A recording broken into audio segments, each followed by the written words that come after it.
Hello, everybody! Welcome. If you don't know what this is of course the Southeast Asian Community Invitational Challenge, more or less.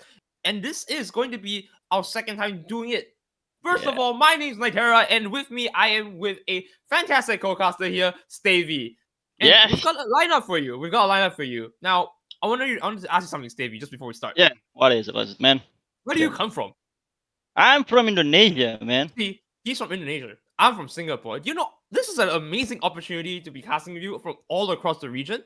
Because I Hey, mean, the honor is if mine, you man. The honor is yeah, mine. the honor is yours, but like it's as much yours as mine, right? Right? And Yeah, this I is got only you. I got brought together because of like the many communities that we have here in Southeast Asia, coming from Pokemon Unite Singapore, Pokemon Unite Malaysia, Indonesia, you. Yeah. Brunei, Vietnam. Philippines, and Indonesia. I got it. And You got. Vietnam. Got it. First try. I got you. I got you, man. And hey, do you want to give us the rundown on like how this is gonna go? Because I know we have a set of rules that we have here, and we want to make sure people are familiar with this before we get into it. Yeah. So like, there's a new patch, and this is going to be really exciting with the new Pokemon Championship mode, and that's what we're gonna use because this championship mode gonna make sure that we can use every kind of Pokemon, all health items, all battle items, and the most important part is that all health item is level max. That's That's amazing. That's that. amazing. Yep, that's the point. That's the point for this mode, man. That means like we don't have to like if some of us are like missing levels on our items, we'll have them. If some of us main another Pokemon that we don't have, we have them. And the best of all, I think for some of the players here is the observer camera, right? If you didn't know, we have a Of course. fly camera now, and now we get to see the map. We can move around and whatnot. God send, I'm telling you that right now. Look, it's sports ready for me, man. I think we're ready with this Pokemon Unite to go live esports for me. Tell me about it. So right now we do have a little bit to talk about before we start this. Our Okay. first match of the day is versus Team Overdrive and Team Rocket. Now, if you didn't know, I think you know Team Overdrive really well, right? I know Yeah, them all I from didn't the know top those. to the bottom. Yeah, I Yeah, can so tell you these all two about teams are them. going to be clashing it out of here. And again, it is a Southeast Asia Invitational Challenge, right? Yep. So this is coming from different regions in Southeast Asia. I do believe, if I'm not wrong, Team Overdrive is coming from Indonesia. Yeah. Yes, they are from And Indonesia. if I'm not wrong, in that case, Team Rise should be Team Team. Rocket. Sorry, I'm say a little bit of preview for you guys to know like which team's coming I out. know. There's a Team Rise in here. Shh. Just between you and me, right? It's okay. It's okay. I know. I know. Team Yeah. Rocket. Oh, we gotta talk about Team Rocket too, right? Yeah, we're gonna talk about Team Rocket, and I'm trying to figure out which region they're from. I'm a bit uninformed in this one because, like, Vietnam. Come on. I'm gonna I'm clarify. sorry, man. I'm Vietnam. sorry. It's my first time here. You know that. Come on. So, Team Rocket, at the very Yeah. least, to my knowledge, is a Vietnam team. Yes. And we're versing an Indonesian team, Team Overdrive. And I think, for me at least, not the first time I've seen Team Overdrive, even though I come from Singapore, which is Yep. amazing. But Team We'll see Rocket, Team Overdrive many times. But yeah. Team Rocket is, for me, it's kind of new too. So, why don't we talk about Team Rocket first while we're at it? Okay, we can see that they are coming with 7 members. All right, That 7 members.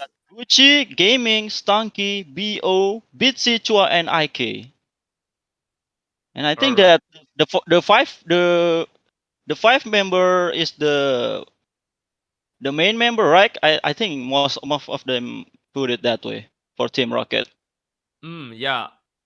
So while they're setting up, they are having bands now. So in this format of the tournament, we did establish that we are doing somewhat of a global band pick system. Yep.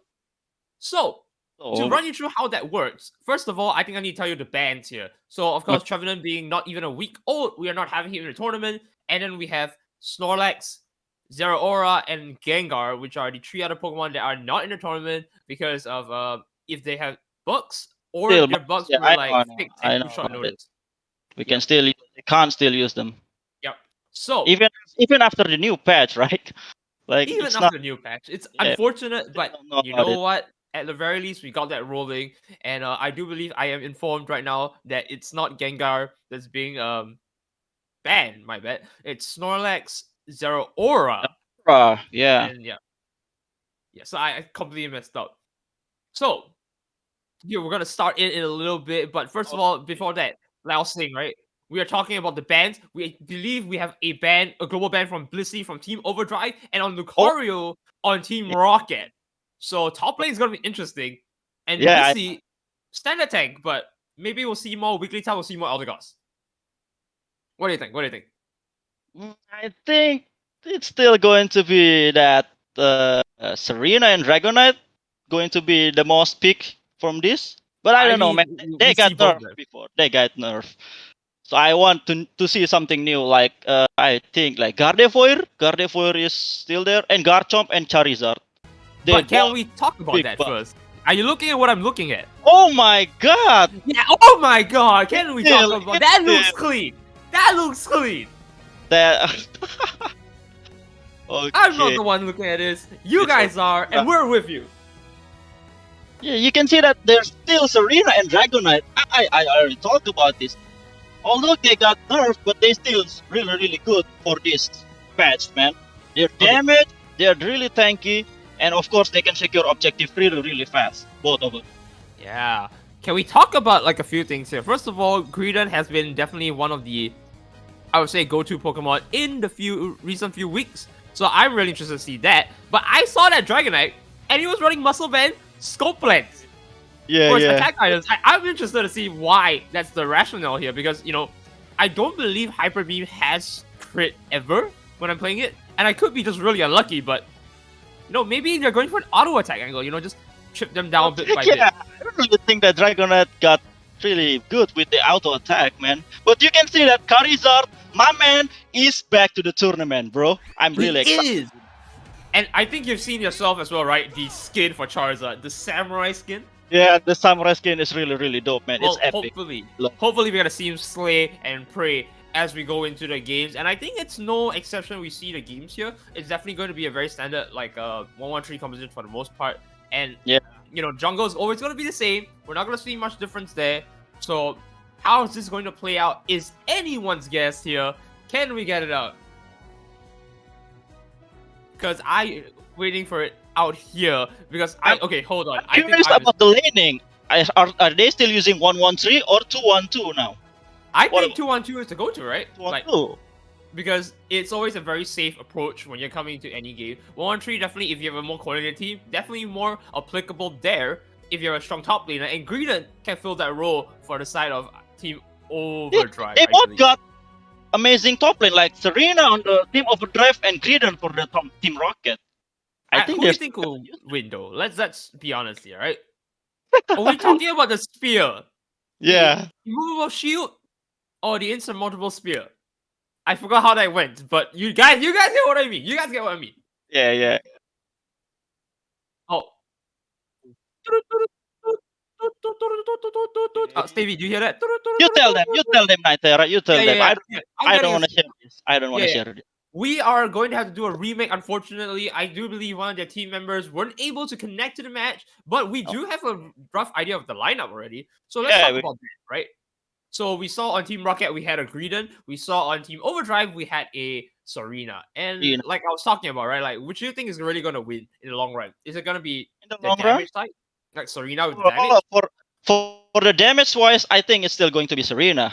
But for objective, I think Greedon is going to win it. With the Coffet Greedon is going to be it. You think he's going to go in and steal? Of course. It's still really good with the Coffet build. He can still, like, Dreadnought or Rotom miles away, man. He come in, like, you don't see him coming. You don't see him coming, and it's just taking the objective from you. Right in front of you. I agree with you, and let's go with this, right? We did see Team Rocket have a Greedon, and if you see he's going to steal, much more so, they do have a Dragonite as well. So we might see a little bit more coming in from objectives with Team Rocket. Team Rocket, they can secure objective really good from a far away. Yeah, and of course, on the other side, we had the Elder Gods, we had the Pikachu, and we did see Serena, to my knowledge. Venusaur, I think. Oh, Venusaur as well. So I think maybe they are going for a more team fight composition. Team fight, potentially. I really want to make it to team fight first, then secure objective later on. You know what? I think that's the play that they're going for, and Team Overdrive, they might have a strategy in line for it. So let's see how, Team Rocket is going to play this out. Because when you look at the composition, it definitely looks like, one can definitely gain levels faster, but the other wouldn't be too far behind always. And I think, it's very easy to tell which is which. Team Rocket is the one going for objective. Team Yep. Overdrive might be going for more team fight compositions. And so I think that Team Overdrive really need to win the early pace game, man, because like the Charizard is really not online early on. So Team Overdrive can really give pressure so that Team Rocket didn't have enough level later on to take objective, I mean. Yeah. And now with that being said, I'm excited to see how this is going to play out because, we keep talking about all this, but games are still loading up again. And again, we hope to get back to you ASAP, but unfortunately, gonna have to be a bit slow at the start here, right? Yeah. I mean, it's first game. They're still going to take to see each other You know strategy. what? Like, You're right. You're right. Everyone's warming up, right? They're just like, all right, gear is cranking. It's morning. We're going in for Pokemon Unite. We gotta yeah, give it a all, and then they crash now, which is better than later, right? yeah, of course, it's still a round robin, still And that's manageable. good. All right, all right. So while we're talking about that, can I ask you a question? Okay, what is it, man? What is it? Throw me, Okay. throw me. Favorite Pokemon in Unite? Go. Lucario, no doubt. Everyone's Lucario main. Everyone's Lucario main. Hey man, Everyone's Lucario main. the first time Unite released that I don't have enough money, I just throw in the gems, man. I gotta take that Lucario ASAP, man. Lucario's everywhere. Look, we're all friends here. We're all friends here. Yes, Look. that's it, Lucario. That's the You know, best one. if you don't main Lucario, I don't know what you're doing here. Look, this is not the region for you, probably.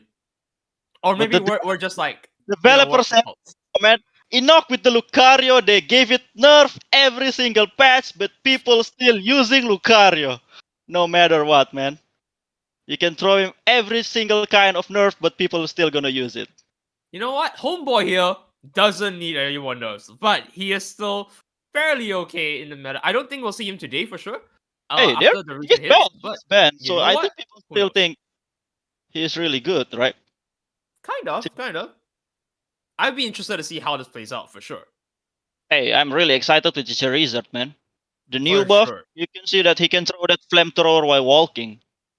All right, that's with the new Charizard. Yeah. Yeah, he's running at you and throw that fire right at your face, man. Charizard jungle sounds very much a thing that could happen. Mhm. Getting level 5 very early on and able to poke people out with flamethrower means that, he just bounce back and forth like that. Oh, so you think Charizard is going to take the jungle, not Dragonite? We'll see, we'll see. Right? I don't think either one will be wrong to pick. I mean, And they're both really not really good at laning. I'm kind of yeah, curious to see too. so What are Team Rockets going to do about it, man? what would Team Rocket do in this situation? Other than blasting off again, would be, both our questions, right? So I do believe that, if they're still going Dragonite for sure. Right? Hyper Yeah, Beam still does a good chunk of damage. for Bim, yep. But like I was saying, right, if you're gonna run Muscle Band and Scope Lens, maybe you're going for a Well, more auto attack yes. heavy build. So maybe first Outreach. time outreach. Oh yeah, Outreach. I'm I mean, okay. that Okay, might okay. really be the angle. That truly might be the angle. I mean, call me out here, Copium, right? But that feels like an angle they're going for if you want to go for like a crit damage build. So extreme speed or the dragon dance for you? That's a good question. I mean, Dragon Dance always provides you more damage, but with extreme speed, you never have to worry about not Chasing, being in range, right? Yeah, you know where you're chasing. good for But chasing. Dragon Dance does about the same thing. You also close the gap. So Yep. And the cooldown reduction from dragon dance, it's kind of broken for me, man. you know Like what? I'm every gonna say Dragon Dance. I'm gonna say the Dragon Dance. dragon dance, yeah. I think people are going to pick dragon dance still Yeah, with that Dragon reset Dance from the and auto attack. Orange. Especially he used muscle band, right? So that attack speed Yeah, is yeah. going to reduce the dragon dance even more for him. All right. So we both agree that Team Rocket is Dragonite with Outrage, right? We both agree that, right?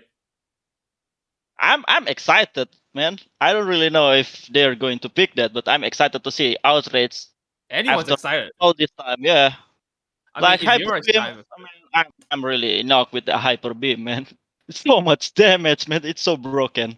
it But is. It I is.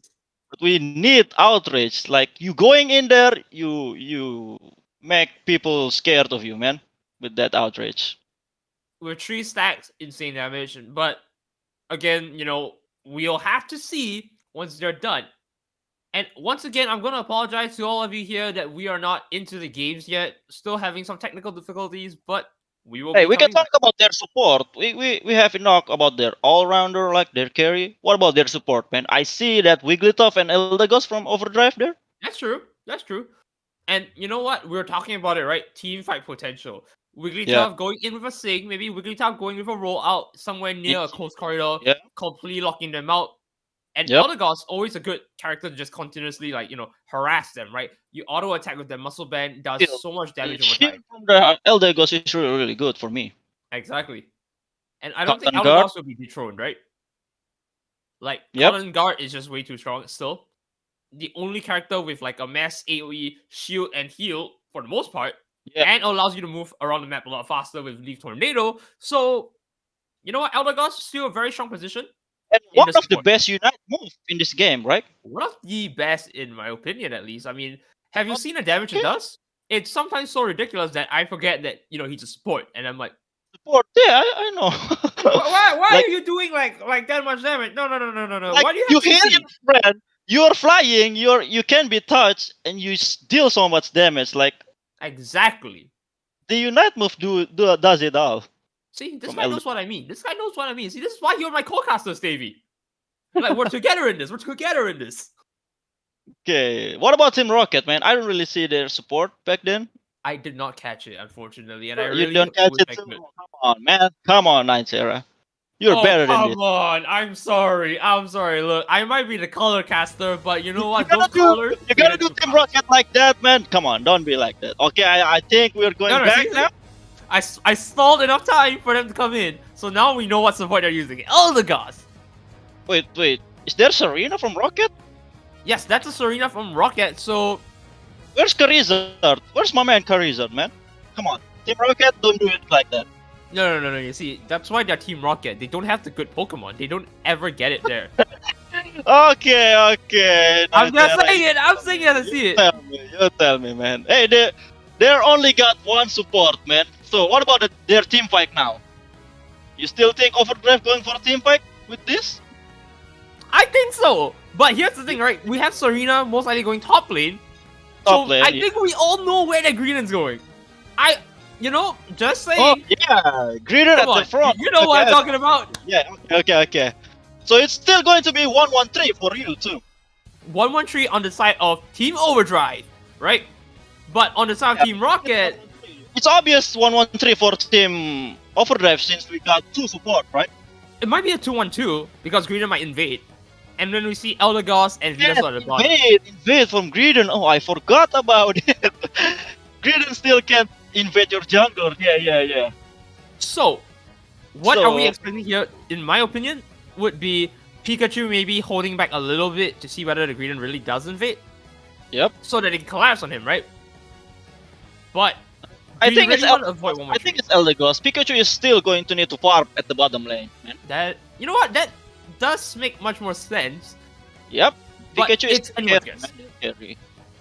So, So what do you think is going to happen here if we push it to the late game, right? It's going to be how it's going to play out because more team fight composition versus the more objectives secure. oriented composition will always determine where we go, and levels is everything in this game.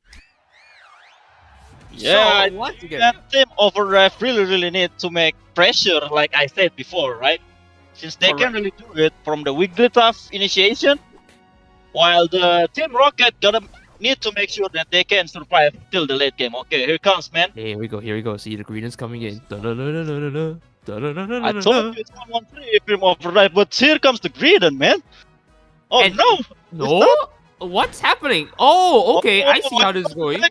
Yeah. The bait and switch? No, it's not the bait and Oh, switch. it's a game for a Corpus! Okay. Okay, Gonna okay. pause? Let's talk about that real quick. We're in pause, right? we all think the traditional way to go about this is Greedent Yeah. goes straight into the jungle, right? Yeah. That's not the case in this case because I think this might be a more optimal way to do it.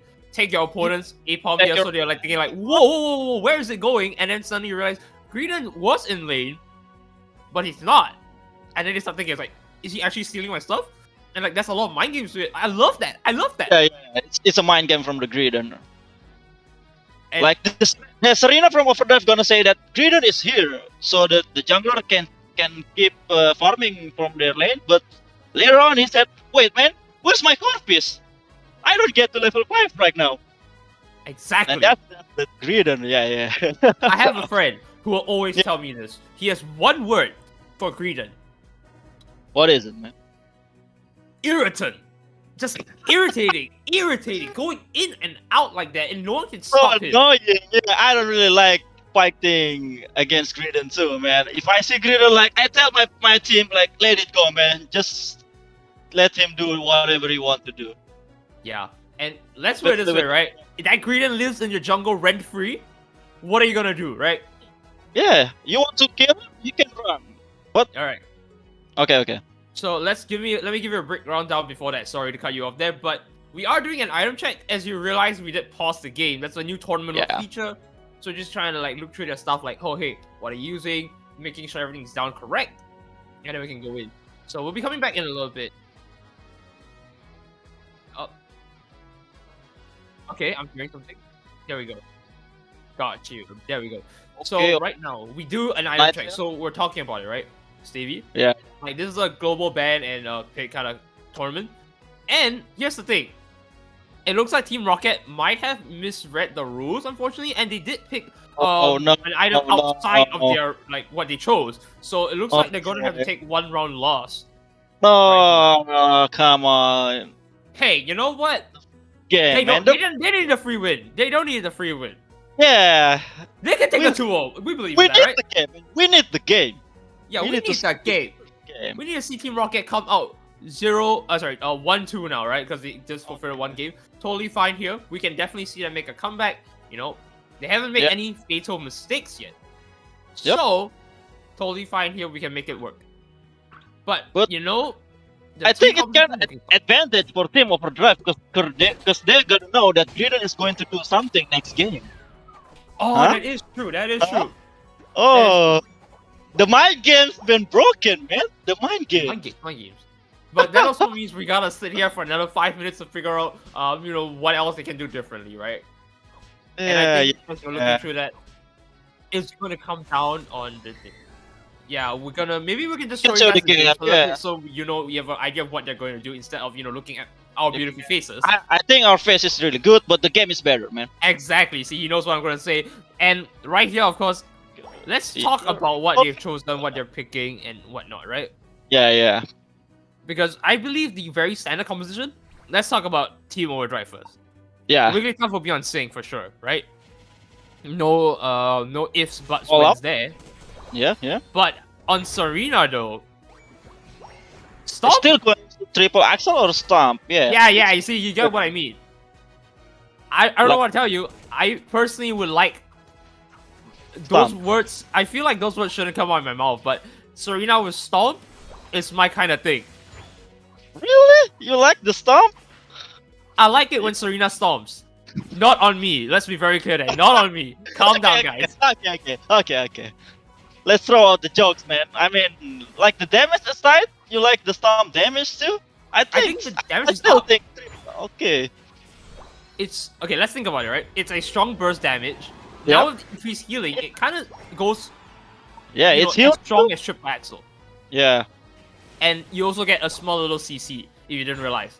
Yep. I know. So think about it, like instant burst damage. Your Venusaur walks in, he's at half HP after that, and he's like, "That was like 2 seconds. Why did we do that?" You know? So the Karina is going to open it, or still going to Wigglytuff for opening the war? With that. Ooh, you know, that is a good point, because that's another thing we need to note is that Grassy Glide did get nerfed, It got but nerfed. we are seeing Grassy Glide here. Oh, okay. Like there's no slow anymore, and the damage is reduced for that grassy glide. Yeah, so we're gonna hope to see the best, and maybe something else. Hey, you can notice that there's new battle items like slow smoke, man. Can you talk me about this slow smoke? Slow smoke, I think we all know that it's a joke from the start when it was used, but Yeah, man. with the recent patch, no, it got buffed, and Okay, apparently it's really good. what happens, man, with this new patch? You know, you used to be walking, you know, in a really muddy grass field. Yeah. Now you're walking through buildings. You're so slow.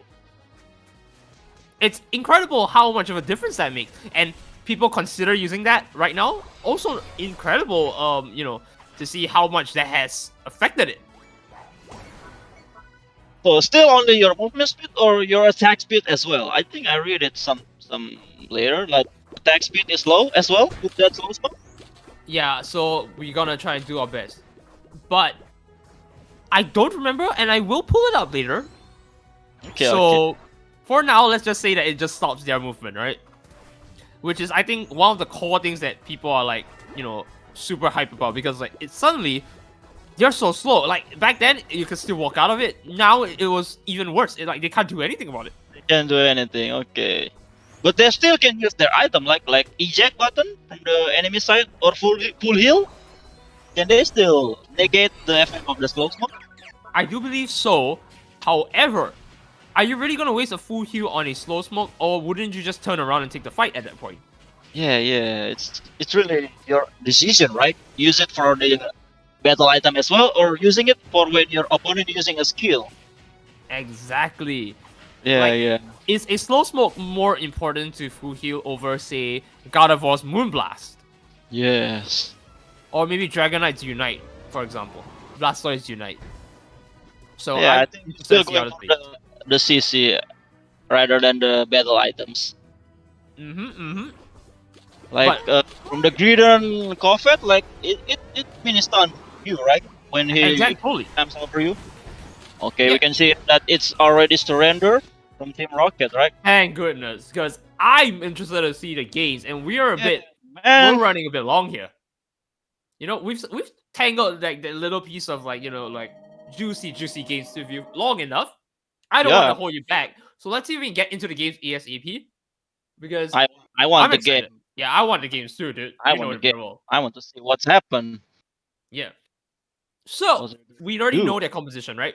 So on the side we have mirroring Eldegoss, mirroring Serena, Yeah, mirroring Venusaur as well, if not wrong. Pikachu, man. Don't forget Mirroring our Pikachu. So the for the most part, mascot. they only have 4 different Pokemon, right? Yeah.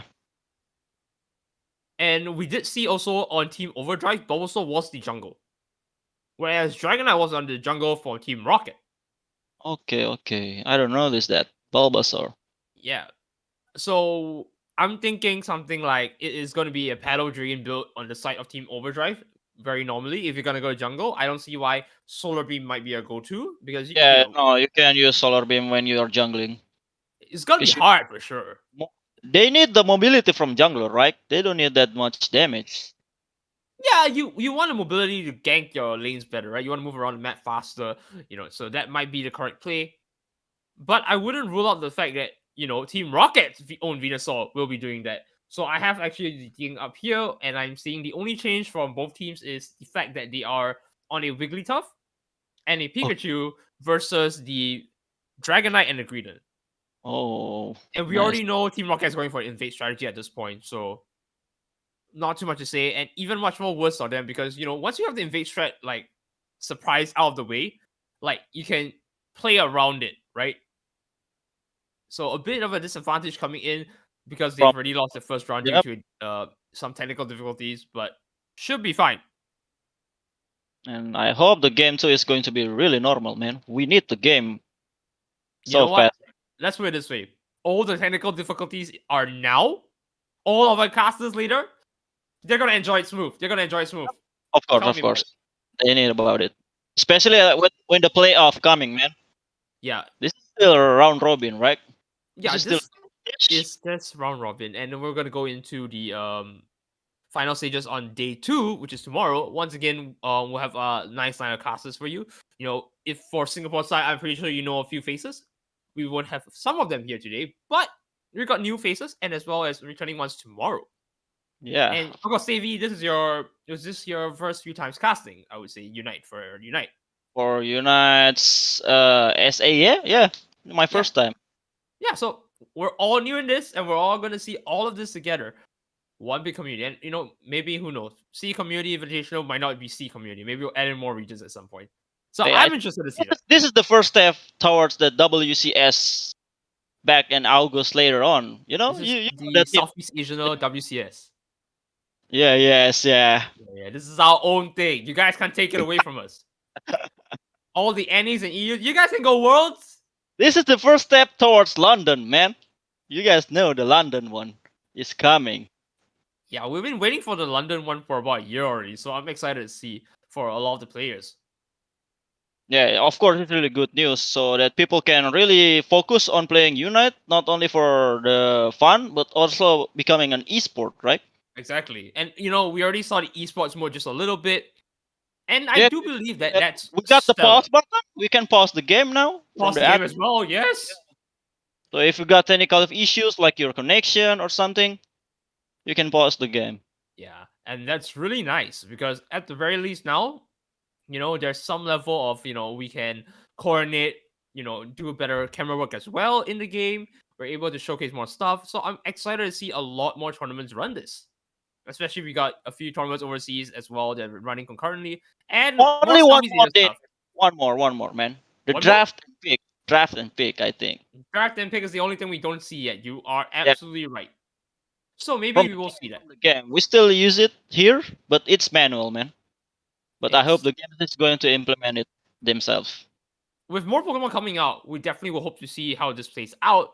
And I do believe we are going into our games very soon once again. They're already more or less ready, and they're just going to be proceeding to game 2 as we were saying because they got DQ'd, right? Sorry, they didn't get DQ'd, they got a round loss. So, of Yeah. course, going into the match, it looks like Overdrive is leading 1 point. But again, best of 3. Don't be too Yeah. frustrated about it. Team Rocket blasting out again, but they're always persistent, always coming back to go for that Pikachu, and we're gonna hope to see them come back. Oh With yes, a there's a stunning Pikachu 2 wins. too. They're going to get that Pikachu so many times. Maybe today is the day. Maybe today is the day for Team Rocket. Team Who knows? Rocket. You can say no to Team Rockets, man. Yep. So, what else do you have in mind coming into this? I mean, like, what is the play they can make here? If they want Hey, to counter a team fight composition, if they want to counter an objective composition. what about is this new patch still going for the score shield build? You still going to see that as much? I think Scorcher will never not be a good item. And Okay. and that's kind of the thing, right? Like it's an item that's really strong, but I think it's gonna be much more situational now. Okay. You don't always have to use it, but it's always good to have. Like it's never wrong to have, sorry. Yeah, I mean it's objective item, right? You can use that especially for securing your objective of the game. I mean of the game. Like scoring points. Which is scoring, not for killing. Exactly. You But can check sometimes the levels, you can check everything, but if you're low on score, you're losing this game. exactly. So if you look at the Lucario top lane meta that was evolving lately into a no Lucario top lane, Yep. you can actually see that some Lucarios have opted to put attack weight muscle band and razor claw for their E-speed builds, which I mean, when you think about it, if your opponent isn't there, you can score anyways, so you don't need a score shoe. And that little bit of damage does help you secure your KOs faster. So score shoe a little bit messy here and there now, but on other characters like Dragonite as well, with the nerf to the Unite move, maybe we won't see it. Amazing Unite from downtown. You can do it from your bed. Yeah, it's just flying. Going from my kitchen to my room has never been easier. But I think they nerf it, no? Yeah, the so range? it's 50%. Okay, It starts okay. at 50% instead of 25%. Okay. And the thing is, back then at 25%, you could get your score in and get yourself killed, and you'll get your Unite back almost immediately. Yeah. Especially if you bring like almost only 30 points, you get back your Unite as fast as you can. So any score will give you about the same amount of charge, and that's going to be an issue when you die as well. So that's about maybe you get 20% back. So you use 25, you only spend what? 5% because you got a score, you got a K. Again. So you can spam it. It was insane to say the least, sadly. And I do hear a thing they're going in once again. Let's go one more time. Hopefully for good. Finally, Team See that? Overdrive versus Still Team losing. Rocket. And Still the same lineup, man. But the Team Rocket, you can see a new one. yeah, so this time we don't see the slow smoke, but Eldegoss with the slow smoke, Wigglytuff with the slow smoke, No more- Serena with the slow smoke. No more Greedon. They don't use Greedon now. Yeah, they've turned out their lineup to just Okay. more or less mirror them. Since Overdrive already saw that movement from Greedon from the last game, man. Yeah. It's And, really disadvantage. Yeah, just so you're clear here, viewers at home, Team Overdrive is now on the right side of your screen and Team Rocket is on the left. So, ensure that you're clear on that as we get into this game. Let's see how this plays out. Of course, now, more likely and more inclined to be a 1-1-3 fight. Top lanes will be the Serenas. Your jungle is going to be the Venusaur versus the Dragonite. And the rest is history. We're going to see how this plays out. You can still see now. Pikachu. I'm excited about Pikachu, man. Can he really survive this game? Right. Now, Like you- because grueling 3 minutes at the start before Because you tell me Dreadnought. that Venusaur is going to build that solar beam, right? So he can Maybe. shoot Pikachu from far away, man. Maybe that is the play. Yeah. But, you know, you gotta see how this plays out in the first 3 minutes, whether they get their level 7 fast enough. If you don't get it fast enough, maybe you want to go for Pedal Drain, because, you know, you got a bit more tank to Yeah, you, tank. you can fight back. And you get mobility more. Okay, we got another pause. Oh. And of course, you know, we're gonna be waiting 30 seconds to just check all the items and whatnot again. Yes, you can Yeah. see that from Team Overdrive, they're still using Body Barrier from like 4 members of their Pokemon. Always a good item, can't deny Yep. that. And again, Stand up. we did see a lot of random slow smokes. I didn't see they cleared it out. Yeah, from Team Rocket. Interesting. Right. So I did say I was gonna pull out slow smoke very quickly for you, and you know, as I'm doing that, you know, we're gonna be looking through that. Yeah, tell us about it. Okay, here it comes, man. The game is already started now. And again, 1-1-3, right? 1-3, No yeah. change there. We don't see any invade, unfortunately. Their strategy is long gone. So this is gonna No be more it. mind games. No more mind games, man. It's No gonna more be. It's just the best players are the best, and they already got the honor really quickly there. How do you know at the bottom lane? Yeah. Yeah. So why don't you run us through this? Going to be the first blood, going for the Wigglytuff at the bottom lane. Okay, seems that they're going to be back now. Pikachu. Right. That transfer from the Bulbasaur. Trying to get that Audino, but the first goal at the top lane. Okay, we can see that Serena at the top lane is really good with each other. Okay, it's still going to be far. It's still early game, man. They're going to take their level. Yeah, they are going to indeed, but it looks like one is a little bit ahead. But Oh yeah, Team Overdrive coming in for the gank here, and looks like, you know, luckily they've backed out just in time for their, you know, to regroup for 10 seconds, grab one more crab here to get level 5, and maybe go for the bees here. So Yeah, top the lane beer is is going to be the 2v2, first 3v3. war. Yeah, for this beer. They're either each other. Okay, sing with the Wigglytuff. They're going to get it. Wigglytuff already low. Slow Smoke is open. But the other goes already get little low. One touch. Last one touch from the Wigglytuff. But the first blood coming from the Venusaur to the Wigglytuff from Ruff. They really need to go back. Melon and the Elder goes from Torfin. They really got each other really good from the Team Rocket, man. You see the thing? Another one from the Wigglytuff to the Elder goes already low. There comes the boosted attack from Venusaur and got the kill from the Wigglytuff once again. Melon, you really need to go back with that. Okay, another one open from the Venusaur. Seems like it's only Melon, the last survivor. Definitely looks like a support diff angle here, but with that Yeah. being said, top lane is definitely doing their best here to hold them off, and nicely done. They did get their scores in. They are doing you can very see that, fantastic. Storm build. From Yeah, we this do see arena. the Storm build. Yeah. Maybe Storm really is a lot better right now. Overdrive winning the top lane. Meanwhile, the Team Rocket wins at the bottom lane. It seems like there's going to be war here at the jungler. Okay. Dragon Dance open from the Dragonite.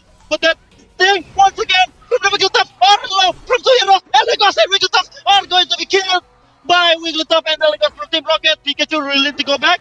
Take that berry, man. But you really can't defend this all by yourself. Team Rocket rotation from Venusaur coming. Okay. Only 6 points more, but that is going to be the last point taken. Oh, Venusaur giving so much damage with that Petal Dance and Giga Drain. Okay, once more, the same from Wigglytuff, getting killed 4 heroes down from Team Rocket at the bottom lane. Double kill from Pikachu, and Serena got killed at the top lane. Okay. And this definitely means Overdrive is postured a lot better for Dreadnought right here. And once again, we were talking about this team fight over objective composition. But you know what? Overdrive is the one that's leading here, and they have the Pikachu. So they were always meant to go for better team fights here, but they're the ones bleeding ahead. Very interesting here, as they're going to get this right now. Unfortunately, the Eldegoss not getting the kill. Dreadnought is...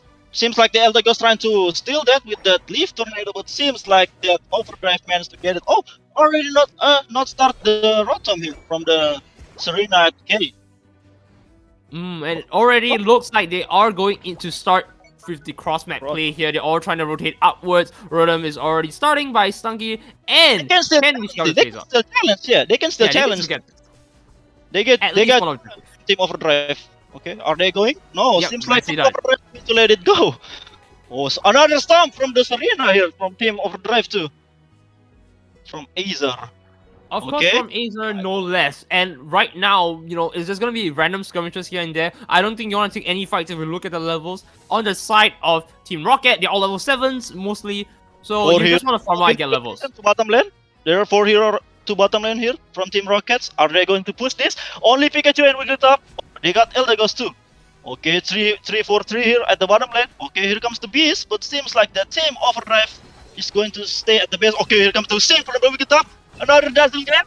Left or right from the Eldegoss. Already low from the Wigglytuff from the Team Rocket, but the team still managed to get back to the base. Okay, we can see the Dragonite using... Oh, Unite move from the Serena. Goes to the Serena from the Azer. Another Unite move from the Serena Azer here, but seems like the Stomp and Grassy Slide from the Serena of Team Rocket managed to kill that Azer at the top lane. Okay, you can tell us about the point, man. Yeah, I'm going to tell you more about the point as they are posturing for this. And of course, I think the best play they can make here is not to start. Overdrive is in the lead. They can bait it out. They can wait for it. They need to go back, but Venusaur with the Petal Dance trying to catch up with the Wigglytuff. And right here, let's see how this plays out, because looks like Rocket is in a more commanding position here. They are going for the bloodbath. From Eldegoss, using really so much damage from the Venusaur, but the same like Wigglytuff from the team. Overdrive managed to kill Serena. Double kill from the Wigglytuff to the Wigglytuff from the Team Rocket. Triple kill, managed to kill Eldegoss as well. And Venusaur is going to be the last 5th team. Seems like Team White is get it from Team Overdrive to Team Rocket. What a game. And nicely done. We were talking about Team Rocket being in a commanding position, right? Aren't we, Stevie? And of course, in the end, it came down to Overdrive being the one taking over here. But let's look at this right here. From Venusaur here to the Serena and Eldegoss. Oh, another boosted attack. They're already... Okay. Seems like they managed to get back here. But the second objective of Rotom, another Petal Dance. And from the Serena, that Storm is really good. It seems like they're really low, but they really need to go back. It's only one last member from Dragonite at the top lane. They really need to let this go. Like Team Overdrive managed to get that 50 point from Venusaur on low. Okay, Wigglytuff, another one last touch. Oh, but seems like Dragonite managed to get back here. Guys, come on. You guys have one of the best supports in the game, and you guys basically mirrored the team. I don't understand how this is going on. Team Rocket, you're not going to be blasting off very far off if you're going to be like this. You guys got to make a comeback here. I've always said this in every stream and every Unite tournament. If you're taking Dreadnought, what are you training EXP with? And right now, you have to be farming up to get a better advantage here. You're in the back foot. You have about a minute left to come in. How are they going to play this out is anyone's guess, but farming is definitely one of the better solutions right now. Now, like they're really losing from the level, from the Dreadnought. But that Dreadnought is taken by Overdrive, right? Yes, both have been taken by Overdrive, and not just by Overdrive per se, but also they've fought both team fights and gone out the champions of them. Oh, recall from MYP! You can't do that, man. You can't do that. Disrespect.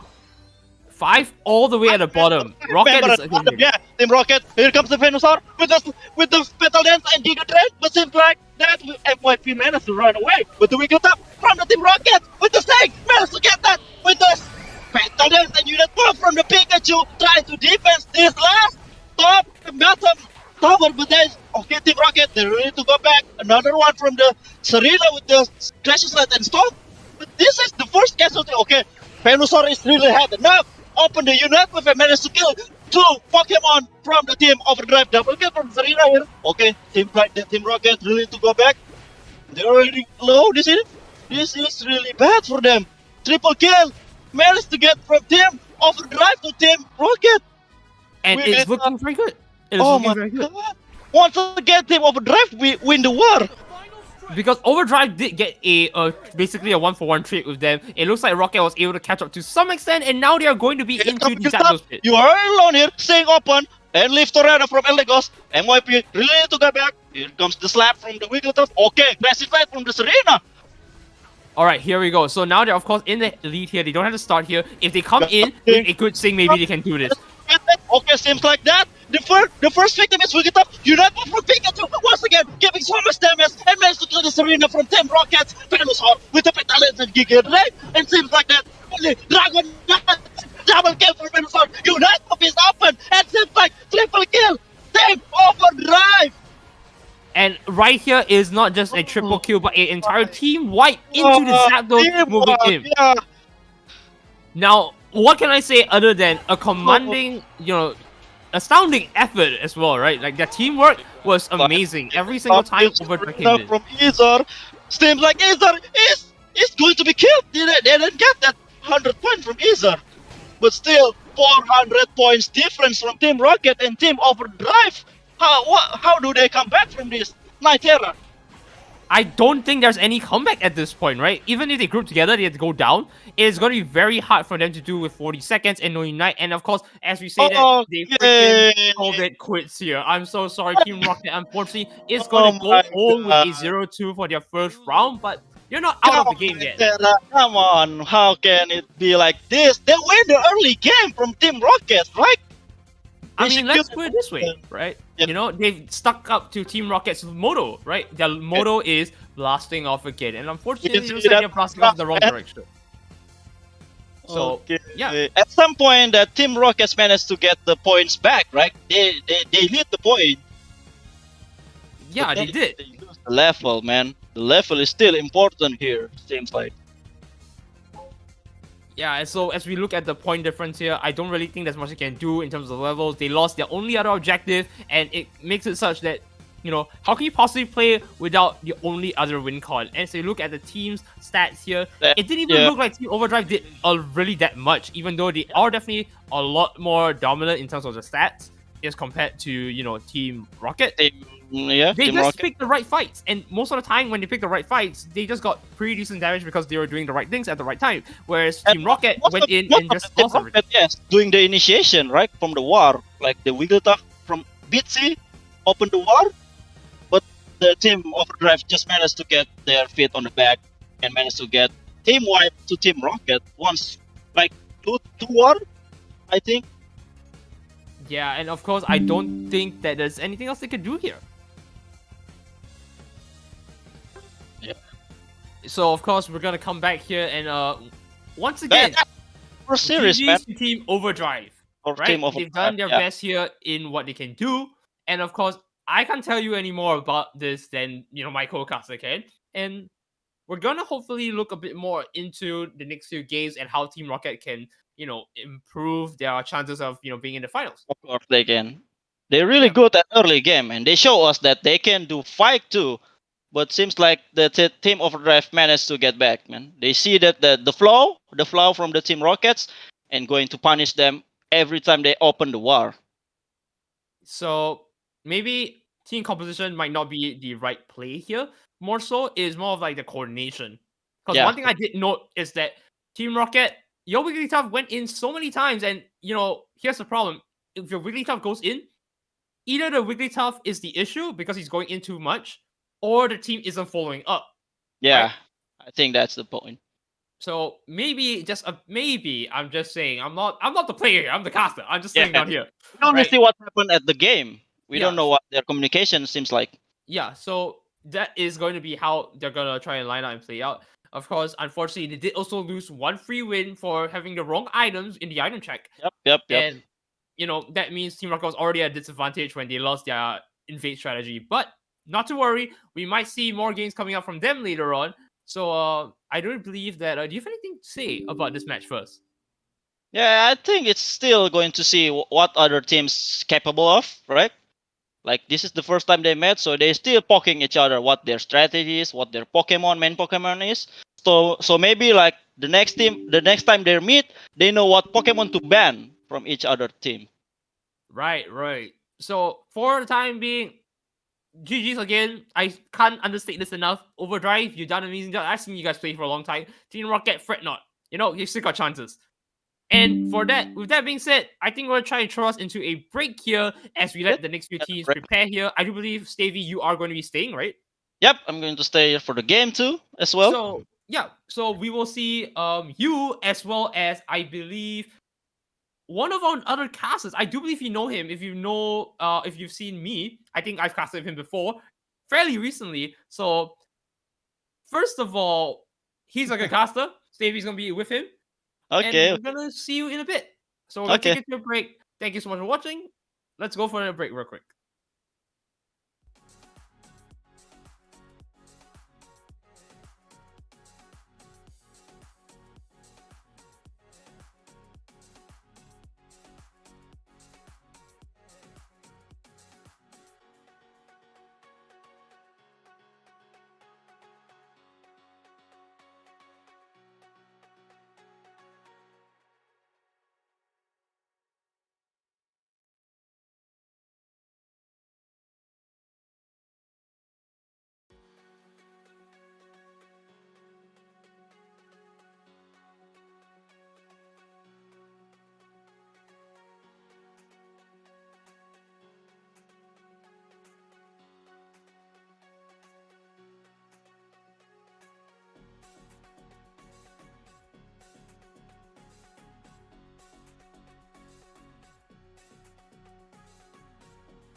Hello and welcome back to the Southeast Asian Community Invitational. You're here with me, Permasneeze, and I am joined again by What? Stavey, who is staying right here ever since the first game. How are you feeling, my friend? I'm good, man. I've already seen one game, and it's really exciting for me. Yeah, I so for those of you who are just tuning into the stream, sorry to cut you off there, Stavey, but basically, you guys should know what's up. It's every Southeast Asian Pokemon Unite community coming together to bring you the best that each region has to offer, right? We've assembled two of the most amazing teams from our regions, or at least the ones that we could get our hands on. I'm sure everyone's busy and stuff like that, but we've got them all together in one spot, and now we have a bit of a matchup that is a bit more familiar to my region than it is yours, right? I believe you're not so familiar with these teams we have coming up.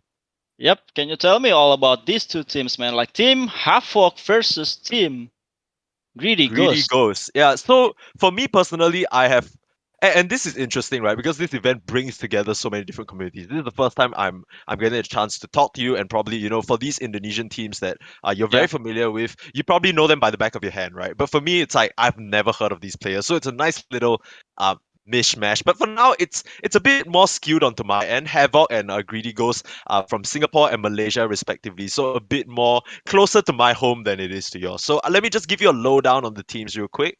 Okay. Havoc is a team that has been dominating local competition. Okay, so they are comprised of some of the most notable members from Quirky Gamers. We got Jespi from MSG. These are obviously the clan tags, and I think most notable of all is probably going to be Kamiru. He's kind of been a very stable jungler slash top laner for a long period of time. Very notable on his Lucario and more recently Dragonite. But he's always been on top teams, but hasn't been able to find success. So we're gonna have to see whether he can find that success in this invitational. As for Greedy Ghost, I'm not super familiar with the exact members on their team, but I do know they are a Malaysian team and they definitely look formidable. Yeah. I think I already heard about Havoc too. I met them a few times at the Ranked, right? Like their TTV Kamiru. Yeah, It's yeah, really yeah. TV I coming. met him a few times and got dominated by him, man. Oh man, yeah, that guy is no joke, and the most painful part, right, is that this guy he hasn't been able to take the trophy for anything yet. He because Okay. from each competition that he's a part of, he joins one team, he joins the other, and then I think we actually okay, so we actually without further ado, we're already into the game. We're not gonna have a delay this time round, so strap onto your boots. We're gonna get straight into the action as we see the pig face man. Whoa. Stay cool. You have casted quite a lot of tournaments, right? And we recently had this tournament mode. Doesn't it look so beautiful?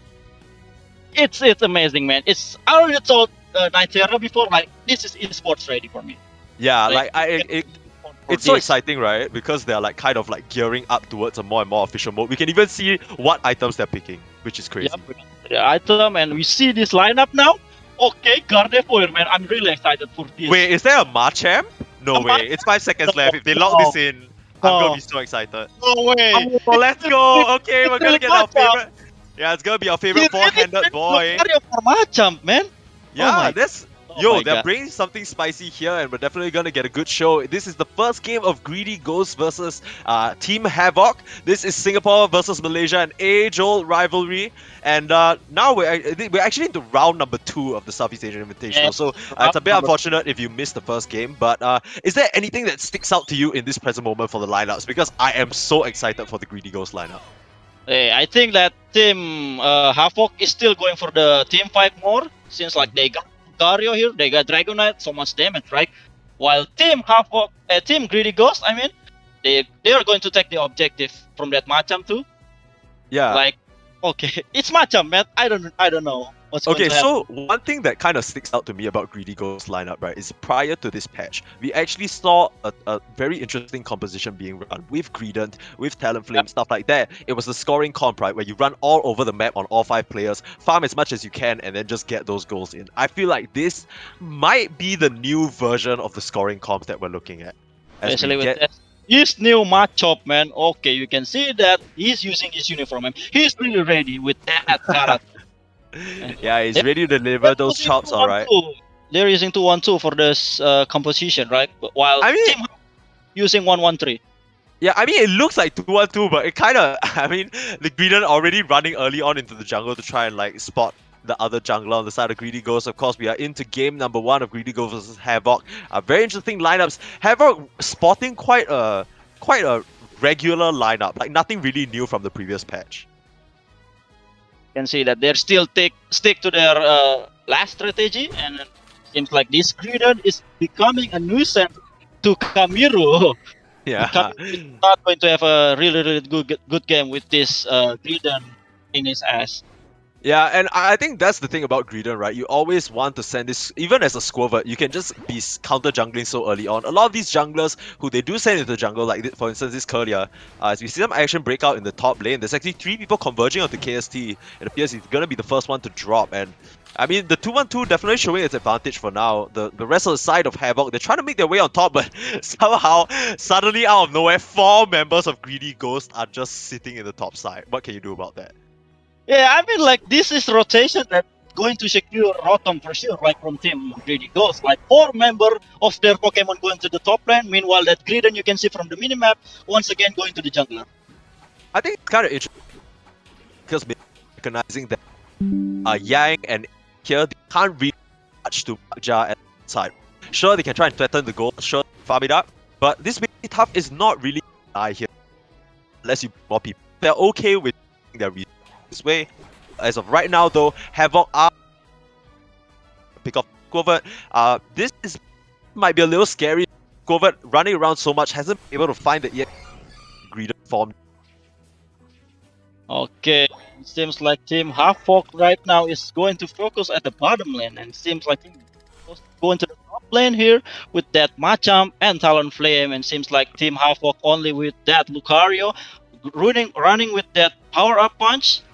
And here comes that Gardevoir going with the Mach Punch. The rotation from Team Havoc, already 3 members at the top lane, leaving only Venusaur and Wigglytuff at the bottom lane. Meanwhile, Team Greedy Ghost already 4 member once again at the top lane. We can see that Greedon already rotation to the top lane. Okay, the fight though, as Dubu get knocked down really low by the overwhelming area damage. But now it's NT who's gonna fall, but actually turns around and slaps them down. Greedy Ghost, that Machop ends up being the first casualty fight. Now Jel, be careful as KST launches himself forward. The level 6 advantage is there. Talonflame, you can't stand up against this Lucario, baby. You're gonna fall. Brought 4 members here just to off in a bit of what's the team has. No way. Boss is gonna fall too. Okay, manage up KST finally, and Camille huge for the side of this Dragonite. Yeah, Maito, he's trying to take out NT here, one last hit, and he grabs it just in time for the Dragonite, just in time for the Rotom. And while it looked like absolute chaos caused by Havoc at the start of that, Greedy Ghost managed to pull it back with their numbers advantage. Yeah, Team Greedy Ghost is really doing good with their number, right? Like they got 4 members at the top lane, and they managed to get, even though they got pressure at the early game, but they managed to get back with their feet once again with that Machamp and Dragonite. You can see that already evolved and got the Unite move. Meanwhile, that Wigglytuff is only alone at the bottom lane.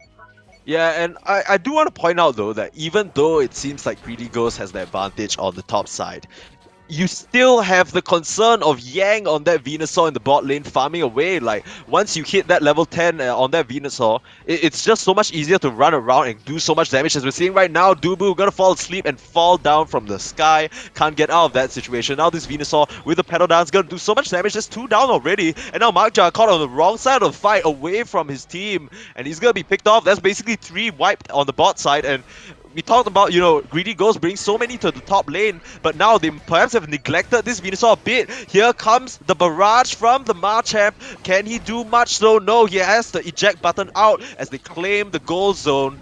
They're surging forward though, they're falling a little low. They need to be careful over here on this Wiggly. Airy falling a little low, but here comes the shields from Blissey. It's enough, and poor little Wigglytuff can't get her counterpart. It ends up being a huge advantage for the side of Havoc. Yeah, it seems like the Team Greedy Ghost only coming one by one, and seems like Team Havoc already with 4 members constant at the bottom lane. So they get to punish the Team Greedy Ghost with only 1 by 1 hero coming. Yeah, I mean, now it seems like it's the side of Havoc who are leaving a bit too far many behind, as we see the Aura Cannon actually finish off that Wigglytuff again. KST's just on an absolute rampage right now, and Dubu, this poor little bird, has not had the time of day. Manages to fly back to a goal zone though, and it's gonna be a-okay for now. But KST definitely the real winner of all of this, and Yang as well. Take a look at their levels, level 11 and level 12, showing that maybe the optimal map split is played for a reason, right? You play these lanes the way they are supposed to, or at least there's a reason why this strat has worked patch and patch again, right? It's just this Venusaur able to farm away, get that advantage, and we saw the Petal Dust just do so much damage that nobody on the side of Greedy Ghost can really contest, and oh, this Greeder needs to be a little careful here. Walking a bit too far forward. As we see off screen, the Dreadnought's gonna fall as the tussle breaks out in the top side. Havoc, they're here in full force, but here comes the Draco Descent on the side of Greedy Ghost. The Dragonite coming in, and they're trying to zone them away from this Rotom. Gonna pick up the Blissey on the backline area, trying to do what she can, but she's more than likely gonna fall. They're gonna sleep them up for now, but the Belchers, the Swipes, they're there, and Rotom is claimed in response for the side of Greedy Ghost. Okay, I think like that Team Greedy Ghost really now to manage their number if they really group up. Like we can see that at the top lane, 3 members from Greedy Ghost managed to get Team Half-Orc the kill, and they can secure the Rotom themselves if they got the numbers. Like they can't go like one by one. They really need to group up. They really need to use their communication. Okay, back to you. Yeah, I mean, now Yang, he's falling a little low here, but I mean, it's just gonna be a bit of a weird tussle as they somehow managed to push Airy all the way to the back. Takes them quite low though, and now they're gonna have to run, but I think overall it's still pretty even, although I would have to say that Havoc really are in the lead right now. If you just take a look at the levels, even in the goal, I mean the goals usually don't really matter when they're so, closely tied, right? One Zapdos fight can turn things around, but I don't really see how Greedy Ghost can take a full-on team fight, because I feel like with the threat of the Fairy Singularity from the Gardevoir, it's gonna be so hard for them to all streamline in and try and pick off the backline. Yep, seems like the Team Half-Orc really got it from the late game from that Gardevoir and Venusaur. So much damage they can do. Meanwhile, the Greedy Ghost with only Machamp and only that Talonflame, they can take objective, but for the team fight, they're really at the disadvantage for them. Like there's so much damage from Team Half-Orc. Like Team Greedy Ghost, supposedly they keep pressure at the early game. Okay, they could find Frost here. This could be a huge kill, but once again, the Machamp just can't be stopped. Cross chops away. And both teams very tense now because they know 10 seconds to the objective that decides the fate of this game. The age-old rivalry, Malaysia versus Singapore. Who's going to come out on top? It looks like Havoc is the better positioning for now as we get into the final stretch. They're going to find this Greedon on the sidelines. They're trying to stop Frost, eject buttons away, but now it looks like they managed to get a few goals in the bot side on the side of Greedy Ghost, slightly evening it out. They've got to be tense here. They got to know this Zapdos, this Electric Bird is what they need to take. And the Talonflame, Greedy Ghost, actually Dubu gets it with the goal getter on the bot side, and now they've had no choice. They have to start this Zapdos, but here comes the side of Greedy Ghost. They want to contest, but that Greedon just evaporates on my screen. Where did he go? The entire side of Havoc now. They might be able to take this Electric Bird as another 100 dunk comes across. Fairy Singularity. Is it enough? It's actually stolen by Greedy Ghost. So now the advantage is all gone, but 3 down on the sidelines now. This Machamp has to defend. But now Greedon looking at 2 outer goal posts that he could potentially jump to. They're trying to split their resources on the side of Havoc now. It's 200 gold lead. It's still 200 gold lead, so it's not insurmountable. There's 100. It's just that much closer if Camilo can get this dunk. He's not being interrupted at the moment. Another 50 as well. And Havoc, despite having their Zapdos stolen, that just isn't a response. They managed to take down too many of Greedy Ghosts. It's so close though, 44. 50 points on this Blissey. She needs to get it deposited. It looks like the goal broke before Wigglytuff could actually get the points in, and Havoc still streaming 6 points behind. It's so close. Airy, okay. Airy. Get off it. Yeah, I mean, she's trying to be a little sneaky here, trying to get her way around, but the side Greedy Ghost, there's no way they let this happen, right? Wait, no. You have to know this is gonna happen. They're showing. No way, Airy! There's no way you get away with this! This is daylight robbery! There's no way this happens. Oh my god! Oh, she's gonna get the points in! And with 100 now putting Havoc in the lead, they're gonna have to stream forward and hope the body barriers help get them on top, because what else can they do? They have the points in their pocket. 16 seconds left, and here they come. Here comes Dubu. We're gonna get melted immediately. So is this Greedon. Where are the points? Where are the shields? There's 10 seconds left, but it's not there. Here comes the Draco Impact, but there's no impact at all. 4 seconds left. No points to speak of. Havoc, they're gonna take game number 1.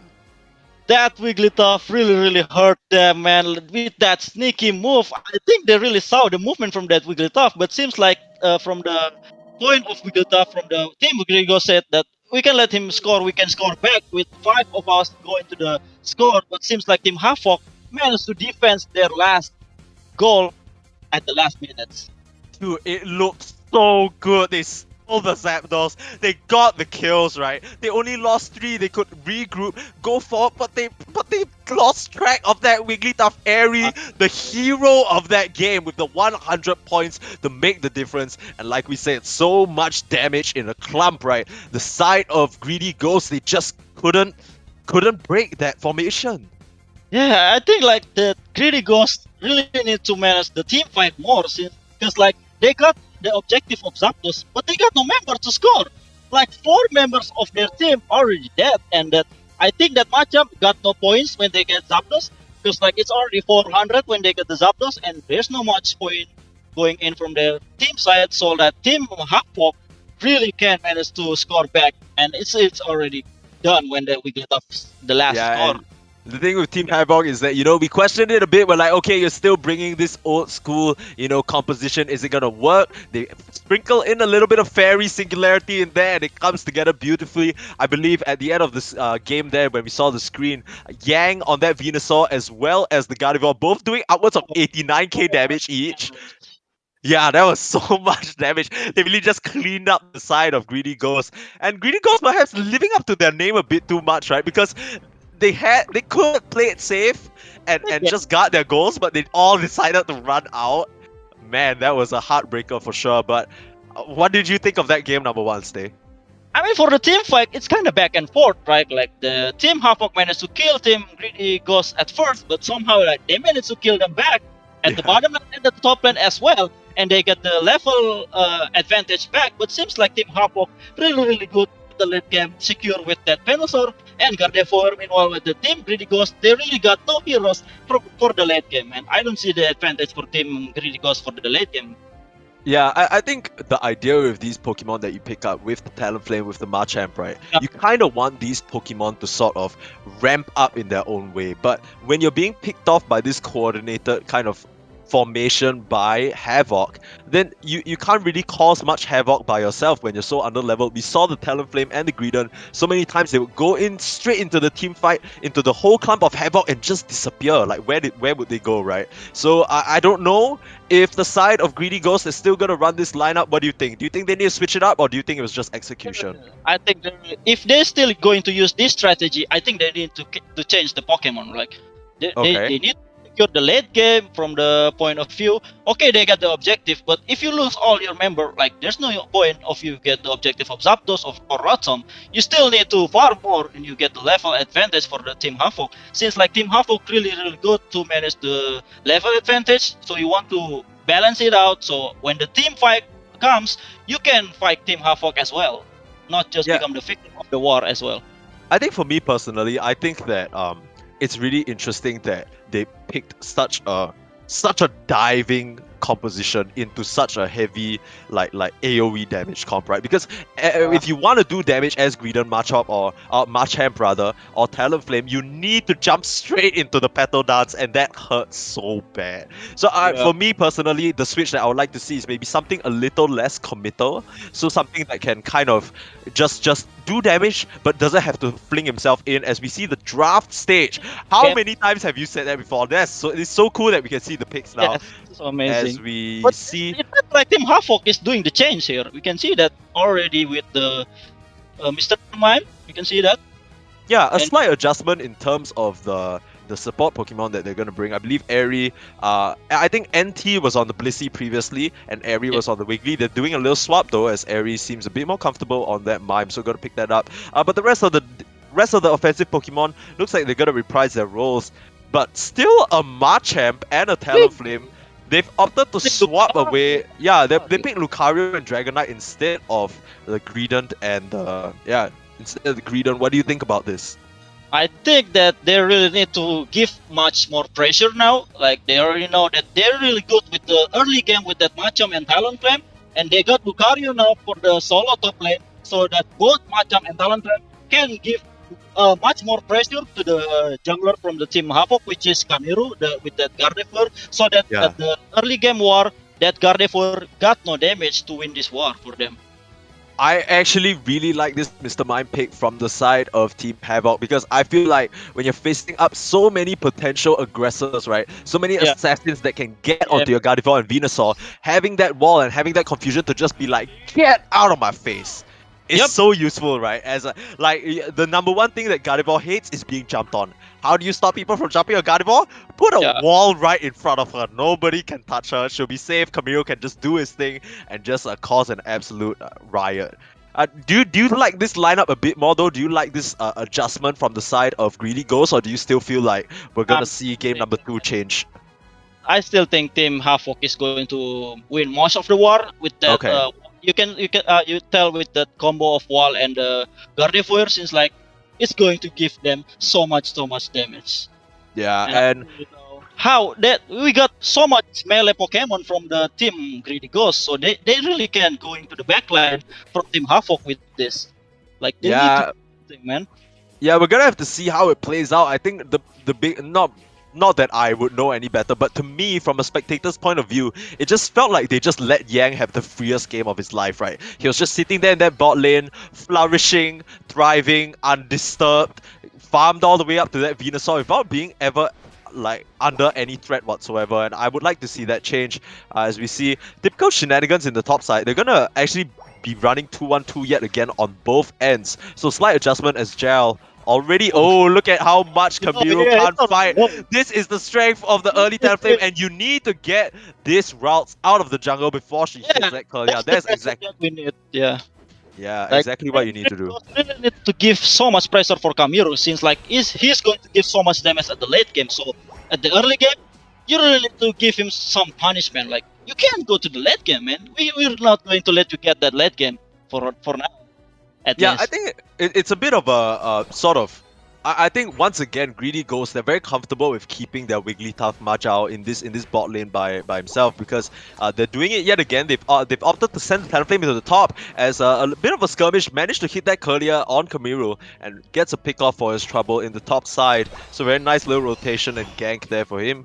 Meanwhile, as we said again though, Yang is just farming away. So this Ivysaur's gonna hit Venusaur real early. Like you said, it's so free for Young, man. He can Yeah. farm all day long, like no business from Team Greedy Ghost. Oh, KST just dashes through all of them, fearless as he can be, but ends up falling for his hubris. NT most likely gonna get picked off as well. There isn't really an escape for you here, as he managed to get a slight advantage in the top side. Kamiru gonna have to be up here to defend, try and do what he can. As once again, like we say, I mean, this is starting to fall in the same recipe as game number 1, right? We're seeing Yang just get those dunks off, get the levels up. Already level 6, working his way towards that final evolution. As an answer back from KST in this top lane punishes the over-aggression from Greedy Ghost just a slight bit. But a relatively quieter early game because I think Greedy Ghosts, I think they're toning it down a bit. They're like, okay, maybe it was a bit too much to bring 4 people for 5 minutes in the top side. I mean, as I say that, there's 3 people staring right at them. KST though. Okay, here, wait, the Talonflame as well. Another 4 hero gank pushes them back. But wait, I don't. Yeah, I don't know about this one, Stay. What do you think about this? It doesn't look too good to me. Like they really want to give so much pressure to the Lucario from Team Havoc. Like they think like the problem is Lucario, but I think it's really not, man. Yeah, and I mean, even though they're giving pressure, yes, they're picking him off, but they're still getting return kills on Kamiro. Like, look at him, he's level 8 right now, and he's doing so much damage with that side shot. Here comes the side Dubu, though, Lucario himself, gonna try and pick off what he can of that Curlier's health bar. But once again, look at Yang! Yeah, Look at Yang, level 9! Already Venus, what no is this? way! This guy has the freest game. This guy is not even tapping. This guy is playing with his eyes closed right now. He doesn't even need to care. Can they steal the Rotom though? No, they can't. And thankfully, Greedy Ghost take it here because I feel like, oh, a fairy singularity though. Into the CC. They managed to pick off both. And yeah, they don't get the Rotom, but they clean up 2 kills. That's a bit of an easy one for Kimuru. They kind of all just walked into the singularity. And things are all looking havoc right now. Yeah, it's really not good for Team Greedy Ghost, and I think they need to invade. Okay, you can see that Talonflame from Team Greedy Ghost already invade the jungle from Team Havoc because they're really low on level. So they need to take advantage from the creep now to take the level from Team Havoc. Yeah, it feels kind of like 2 opposing ideologies, right? The side of Havoc, not really living up to their name, because you expect them to be the ones running around with all these assassin type Pokemon, but they're actually playing very close together, tight knit, and in their formation. Oh, okay. Wait. As I say that, Airy falling a bit too far back and leaving the Venusaur kind of alone and able to be picked off. But here comes KST. Two pickoffs for him as well. He's not done. In with the bone rushes. Can he do the damage? Aura Cannon out as well. Picks out 3. KST, they were right when they said the Lucario was the problem. He is absolutely a menace for them right now. Dubu, you can't stand up to me. Picks off a 4th. What is going on? Even though they brought 4 to ruin his day, he just kills 4 like it's no big deal, baby. Oh yeah, Team Havoc is already said like, okay, you bother my Lucario, we can get your Venusaur at the bottom lane, but seems like Lucario really is the main damage from Team Havoc here. Yeah, I mean, like, Gel. Yeah, like you said, Gel trying to do a flame sweep to push them back, but it looks like it just tickles them a bit. Yes, sure, Maito gets the score in the top lane, but okay, if they get a kill onto KST here, it could be huge. Airy trying to basically be the wall. Okay, so they do get the Lucario off screen. They managed to catch that one, but I believe you can't really run from a Machamp, right? You can't really run from a Machamp, so manages to chase him down. But like I said, Havoc still compounding this lead. Kamiru now getting this Rotom for himself in the top side. Yep, and seems like already rotation from Team Havoc to the bottom lane. Yeah, they're trying to get... Yeah, they're trying to get Dreadnought though, but here is a pesky Yang with the Verdant Anger. Almost steals it, but the Binding Barrier now in between 4. But it doesn't look like he's bothering him at all. Actually, the Petal Dance just keeping him healthy, keeping them dead though. Taking one down already now. This Mark Zhao trying to run away where she can, but gets picked off by Kamiru on his way to the action. And Yang takes down another, just firing on all cylinders all across the map right now. It seems like Team Havoc managed to get that Rotom at the top lane and get to secure the second tower from the bottom lane here. Yeah, they're starting to make it look a little easy here, as asleep is his Dragonite and down in the ground, taken out by KST again. How many times have we seen the blue side Lucario just on a KO streak in the score? Okay, on to Kamiru now, needs to be a bit careful, can't land that side shot, very Singularity misses as well. Zhao, out of trouble. Nice little moves there, side steps and gets out of that sticky situation. Could have been a huge load of trouble. And I mean, Fairy Singularity is not an easy Unite move to farm up, so it's gonna take a while before that's available again. Could play a huge part in the team fight.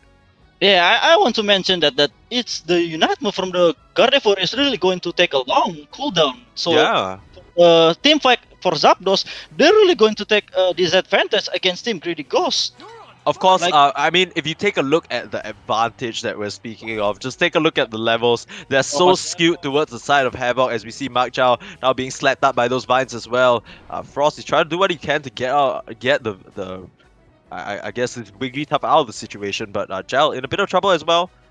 Not gonna be too concerned. Has a lot of mobility to work with, just swooping out of danger as we tick down towards the final 30 seconds. Starlight Recital using top side to keep herself alive. NT Wigglytuff needs to use that. That could be a huge... Like we said, they're using... Yeah, like we said, they're using the Unite moves kind of liberally. Maybe they're feeling very confident, but it could spell their demise if they're not too careful. They are postured for this Dreadnought right now, so Havoc gonna be having a bit of a shield advantage in the early stages of this Zapdos. But Greedy Ghost, they have no pressure to kind of come and get this right now. They're trying to pick off whatever they can on the map as these last 6 seconds. I don't think they're actually gonna be able to finish it off. 2 seconds. Dreadnought, can you pick it up? Yeah, it just despawns. They actually don't manage to get it. And meanwhile, Greedy Ghost in the top side again, but the side of Havoc, they've gone straight for the No way, this is going to be free. No way. No, yeah, okay, so Talonflame is looking at the Zapdos right now, and it like you said, the Unite moves are not that time. You don't need your Unite moves if there's no team fight. Yeah, if Greedy Ghost just walk away from the Zapdos, now it's just gonna be a dunking competition, but the side of Greedy Ghost, their goals are opened up, and they don't really have a lot to work with right now. 700 points and Greedy Ghost, perhaps living up to their name a bit too much for their own good. I feel like time and time again, even though they're behind, they underestimate how fast Havoc can take these objectives. And yes, maybe you get a kill onto Kamiru here, yeah, with the Machamp Unite move, but Z Frost, now he's in a bit of trouble. And meanwhile, the side of Havoc, they're just right all over the middle of your goalpost. You have to defend what you can, but the dunks are already in 815. And even though we have 1 minute left for stay, I'm starting to feel like this might be a bit of an impossible comeback. I think it's that well, man. I mean that greedy ghost. How can they let Team Havoc take that Zapdos for free? It's them for take. Like there's no Unite move from the Gardevoir, from Wigglytuff. It's your opening to war at the Zapdos, man. You really need to open the Zapdos the 2 minutes straight. But it's like no, man. We gotta score, man. Forget the Zapdos. We gotta score ourselves, and it's the opening for the Team Havoc to take the Zapdos for themselves. And it's really fast, man. The damage from the Venusaur, from the Gardevoir, it's really too much for Zapdos to handle. Yeah, I mean, as the points go up now to 867, just absolute domination from the side of Havoc. We saw a few questionable Unite moves used that could have led to a huge opening for the side of Greedy Ghost, but they don't manage to turn it into anything substantial. As now the Unite moves are back and in full force. Even with your goal getters, you can't even touch the goal, baby! Greedy Ghost! They slap you straight out of their middle goal, and that is the conclusion. Havoc are gonna take this 2-0. And they make it look pretty easy. They make it look like they don't It's even supposed make it look like anything different from last patch. no way. Team Havoc, they're really punishable when they use Unite move at the Gardevoir and Wigglytuff, man. Like Team Greedy Ghost really see that for opening for Zapdos, but they don't use that chance, man. They let it go for Team Havoc to take it for themselves. Like what? What is the plan there? What? Yeah, Oh and man, I'm I mean, speechless, man. I'm speechless. cool. Yeah, cool is like pulling his hair out right now. This man Oh, is do losing it that, completely man. because he just does not understand. And I'm sure, Yeah. I don't think, not gonna lie, I feel like I the mean, side of you as well, Havoc. right? You know you're losing. You need to take the Zapdos ASAP, man. If you're losing Yeah, like that.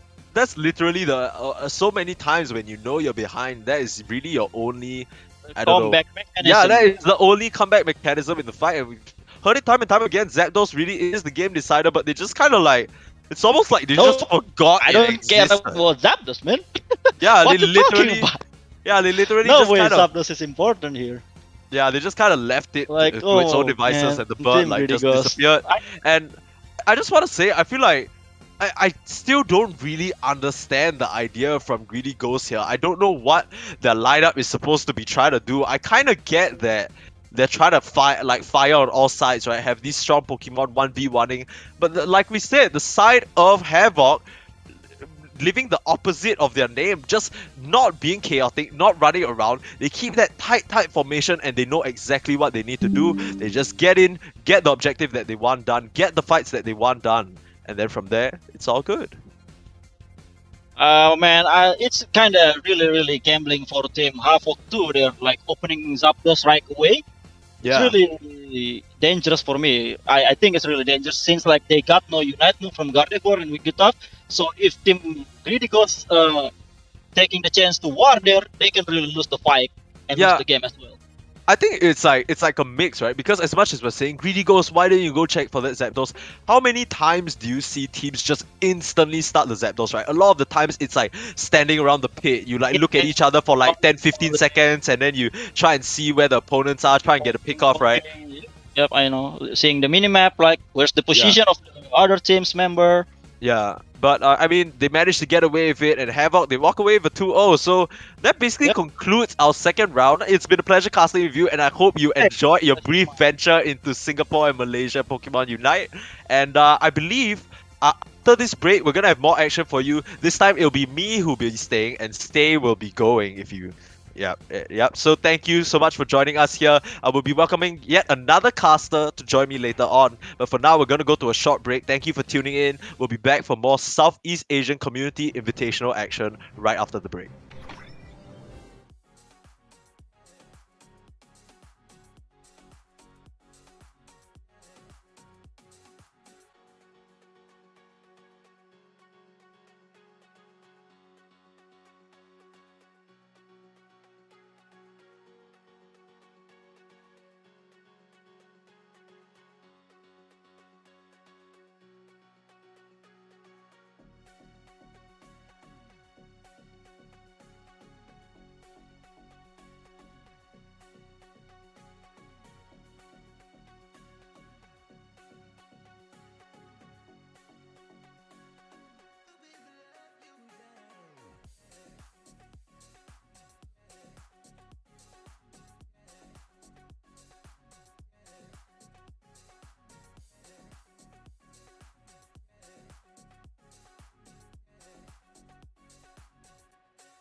Welcome back to the Southeast Asian Community Invitationals. My name is Permasneeze and I am joined by Hasono, who is unfortunately, if you can see over here, frozen on screen it seems, but I believe his audio is still working. Are you there, my friend?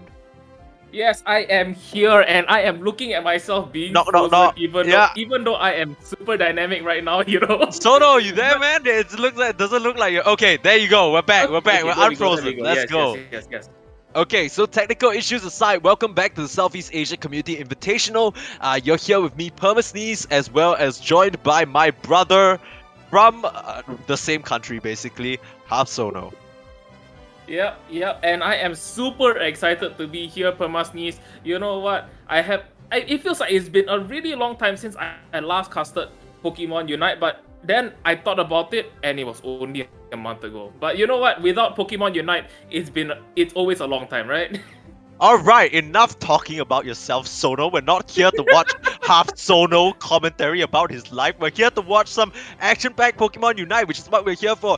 And I'm sure you caught the previous game. That was a nail-biter to end that series.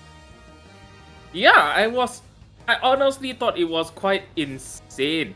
And I guess, it was honestly not even close for the side of Havoc. But we are going to go into game number 1 of TV Raid versus TV And- Raid. But no. Wait. Sono, okay, let me do it. You need to get your notes right, okay? We had a game of Havoc versus Greedy Ghost, but that's over. Havoc took it 2-0, which is what Sono was talking about. Now, though, we have Team Anigamu, fresh from Brunei, and Tavi Night Raid from the Philippines. So in case you guys can't tell, let me just kind of put you guys on the spot, okay? So Tavi Night Raid is the team you see on your left right now. Roblox Master, Oni-chan, Silver, Tanye West, brilliant name by the way, Kaori as well. They're part of Tavi Night Raid. That's a team from the Philippines. And from the right side, it is gonna be Team Anigamu, which is a team from Brunei. So we have some pretty interesting Pokemon picks coming out already, in between Shy Masters, Greninja, and Absol for Silver here. What do you think about these Pokemon? Well, you know what? I find this very interesting because it actually differs from the usual. You see Dragonites everywhere. If it's not Dragonites nowadays, it seems to be Gardevoirs, especially in the last few games. But this or Talonflame. But in this case, they are not able to actually pick Talonflame because it has been banned out. So, Absolutely. Yeah, so because there's an Absol on the team. I mean, what? Okay, but terrible jokes aside. yeah, I mean, I didn't mean to do that. I just say that word a lot, believe it or not. But in case you guys aren't aware, we are going for a new format with this Southeast Asian Community Invitational. Of course, we're having bands from each side, and for this particular round, the bands are Serena as well as Talonflame, which might explain the significant change in selection of Pokemon that you might be expecting. Like, I'm sure some of you who are watching, you followed these teams for a while. Maybe you're supporting Team Anigamu from Brunei. Maybe you're supporting Team Tavi Night Raid from the Philippines, but maybe they're playing some Pokemon you're not very familiar with them playing. But I mean, you're about to get real familiar as we get into game number 1 of, like I said, Tavi Night Raid representing the Philippines and Team Anigamu representing Brunei. Yeah, and honestly, it is very interesting right now, right? You see that on the side of Anigamu, there is the Dragonite, and in the bot side, Dragonite typically goes into the jungle because he is very weak early on, and over here he is trying to contest the Arduino, but good rotation from the side of Night Raid. They are coming in, and over here Miracle Dio is in a bit of trouble, and yeah, he overstretched there and he's going to fall right there. Yeah, I mean, a lot more action and a bit of a weird split as well. Usually, sending your DPS Pokemon so far forward, especially when they're so weak early on, is not really the best idea, and they're gonna fall, all 3 of them, in the top side for it. Meanwhile, top lane as well, they managed to pick off the Lucario, so Tavi Night Raid starting off strong here in this early game. Yeah, I mean, over here that was honestly a very sus play on the side of Dio, because he is not strong in the early game, like you said. At the same time, he decides to contest 2 people, and it's not like he was a hit from the get-go. Yeah, I mean, we were talking about that advantage in the top lane because of that Absol gank, right? But it looks like the Greninja managed to make his way down on the side of Team Anigamu and turn that advantage around. Gets a kill and manages to secure the bees for his bot lane as well. But here comes Silver, just as we say, picks off the Mr. Mime on the back line, and this poor little Jiggly You can't jiggle around anymore when you're falling dead. So Miracle Dio once again has to fall back. Hasn't even evolved yet. And can't even push them off his goal. It's starting to look like the side of Tavi Knight Raid. This bot lane looking nigh unstoppable right now.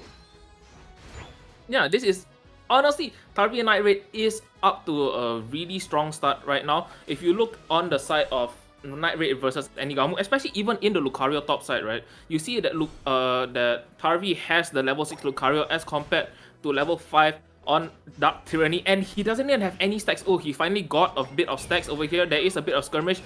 Tyranny is in a bit of trouble. Yeah, Kaori is going to he's end up still falling in the bot side though. That Wigglytuff probably venturing a bit too far forward. But they managed to get that punish with the Lucario and the Absol in the top lane, surprising him a little bit. Meanwhile, bot side, that's where the action is at. Wigglytuff finally achieved for V-Puff. Trying to get the dunk in, but going to be pushed off by the side of Tavi Knight right now. It's their turn to surge forward onto this Greninja.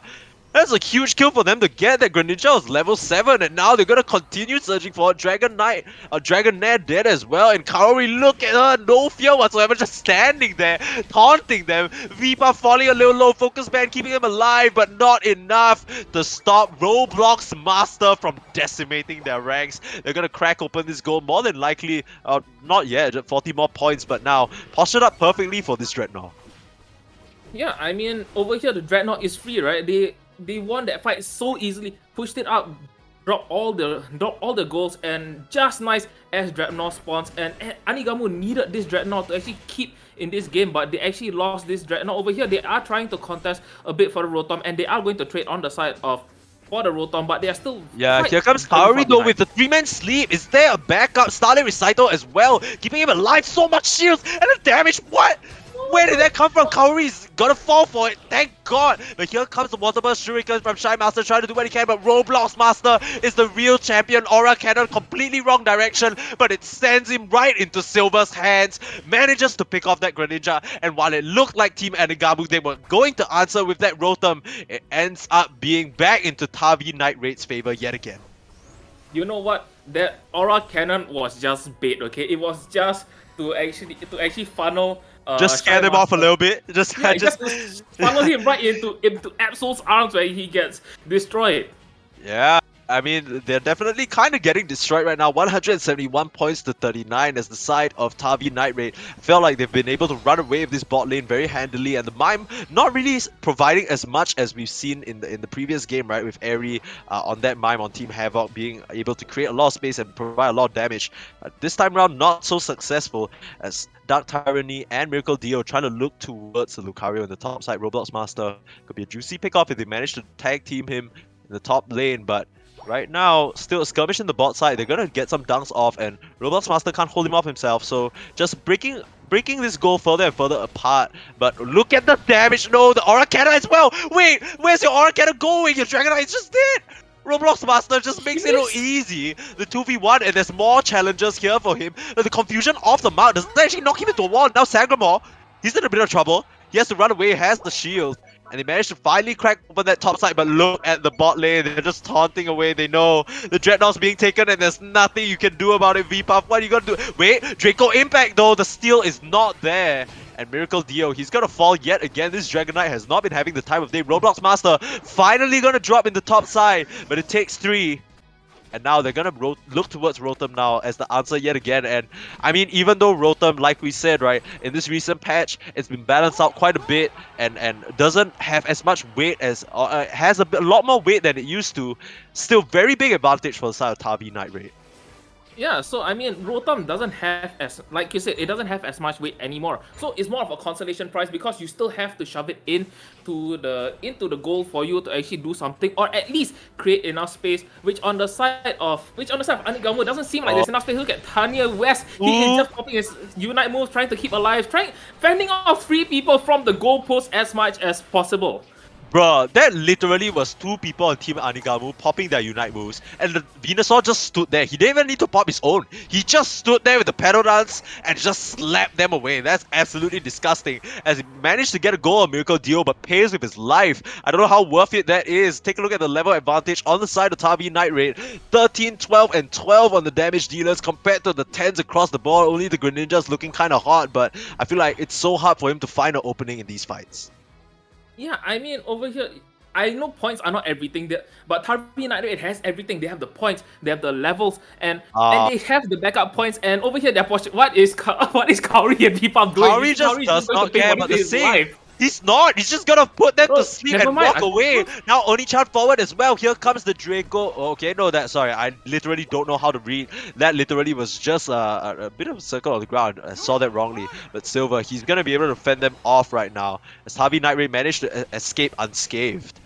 And meanwhile, they're answering back. Dark Tyranny, what are you doing so far forward, my friend? Just not having the same success. I feel like Harvey Night Raid, they're just kind of schooling Team Anigamu right now. Like I feel like they've won bot lane, they won top lane, they're fast with the rotations, they get the objectives, and I feel like Team Anigamu, they gotta be scratching their heads because they're like, what are we doing against this right now? You know what? Because of all the snowballs from the get-go, right? And that's why Team Harvey Night Raid is actually Gonna have to way interrupt you as sharper there in terms seems of to the be a yep. fight there. Way sharper they are as Silver takes down one to start out the fight. And Dark Tyranny, he's gonna be picked off as well. Silver just doing so much work. And for the past 8 minutes, we've seen the Dreadnought taken, Anigamu respond with a Rotom. The Dreadnought taken, Anigamu respond with a Rotom. This is heralding a sign of disaster for them as they get the Rotom just taken and swept away from under their feet. And they take out 3 to boot as well. Yes, sure, you're gonna get an 80 down here, but it doesn't make up for the fact that you're like 150 points behind. They're gonna have to look towards Zapdos as we're posturing for the pivotal fight now. But it looks like actually this Roblox Master caught at the backside by himself. This could be a huge kill if they pick it up, and they do. And the rest of the side of Tabi Night Raid, now they need to be careful about their Lucario. Chaos breaking out at the backside of the fight though. Oni-chan down with the Cotton Cloud Crash manages to take out both supports. And Tanye West, he's in, he's draining, and he's taking them all down. Tabi Night Raid just right over their heads. Take them all out, 5-man team wipe, and this is gonna be a Zapdos in their back pocket like it's no big deal, running straight for the goals as well. And Kaori, this man, look at him just straight up taunting them, does not care. I refuse to believe this is lag, this is just straight up confidence right here. Starlit Reciter as well, gonna keep himself alive and sleeping all of them up, just opening the way for his team to get the goal, and we have a huge lead indeed. Tabi Night Raid, they're just kind of running away with it. Yes, they gotta pick off Tanye West, but the rest of the side of Tabi Night Raid, they're just kind of farming up the rest of the map where they can. They know they can use those jump pads to get the defense off, but now it's up to Team Anigamu. I don't know whether they have enough points to even kind of make it work. 30, 30, 30, 23, and 50. That doesn't seem like it, but these goals are going to be so important. They're probably going to look towards the top side and use those barriers. Here comes the Mime Shield to push him away as well. And now Kaori needs to be a bit careful. Can't sleep them out and walk away from this. Yes, he does. But now they're going to be looking towards the final go zone. Meanwhile, though, once again, Roblox Master with the dunks in as well as Oni-chan putting them in as well. And now the side of Team Anigamu, what can they do? Showtime straight on top of the last goal. But okay, buddy barriers, there's a lot of them. But 8 seconds left. This is starting to look hopeless, Sono. Yeah, honestly, this is very much hopeless on the side of Team Anigamu, right? They were just getting stomped from the get-go. Okay, I can even say from level 1, they were already stomped because of the fact that Dratini decided, you know, I think this is a good idea to actually contest an Arduino, meanwhile, in a 1-1-3 composition, you see, without his team behind him. Yeah, and it's always these 3-stage Pokemon, right, that kind of need the support. That's why you put them in the 1-1-3 to begin with, because then you have those 2 Pokemon backing them up, and then you get them to a higher level, and that's where they can contest. But as we can see from the score, all along, it was the side of Tavi Night Raid who were very firmly ahead.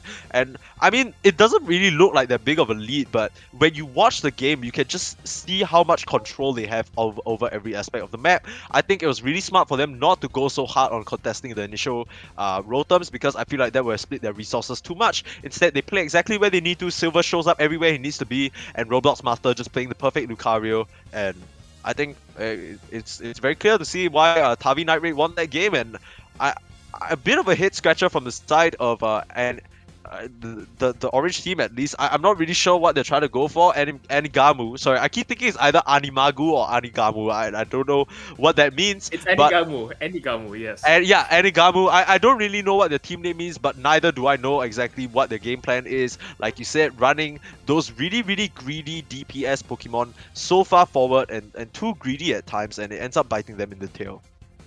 Yeah, I mean, like you saw, okay, Rotom is supposed to be able to create you space. Okay, you make a top side play, they push Rotom pushes in, and you're supposed to be able to make a bot side play. Maybe take Dreadnought, maybe take the first tier goals. But you can see that that Kanye West was so ahead that he's able to just hold on and just Petal Dance Yeah. and Giga Drain and just stay on his goal, and they're not even able to do anything right there.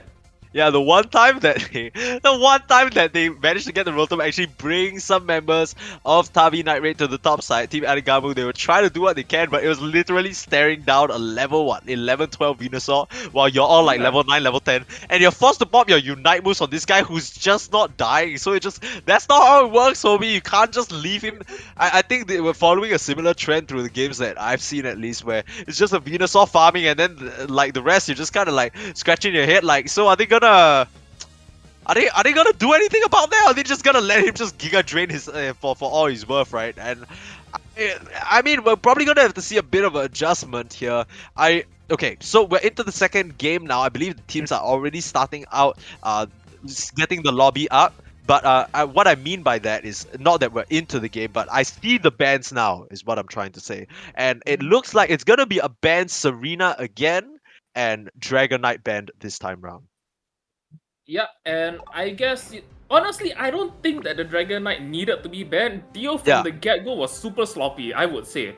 But you know what? I think it was on the side of it may be the ban on the Dragon Knight for the side of Team Anigamu because I don't think it's the same. They are not the same people that actually banned it out. But Yeah. I would say that it is scary for them because they saw how ineffective Dragon Knight was on their side. So if they can't use it, nobody should be able to use it.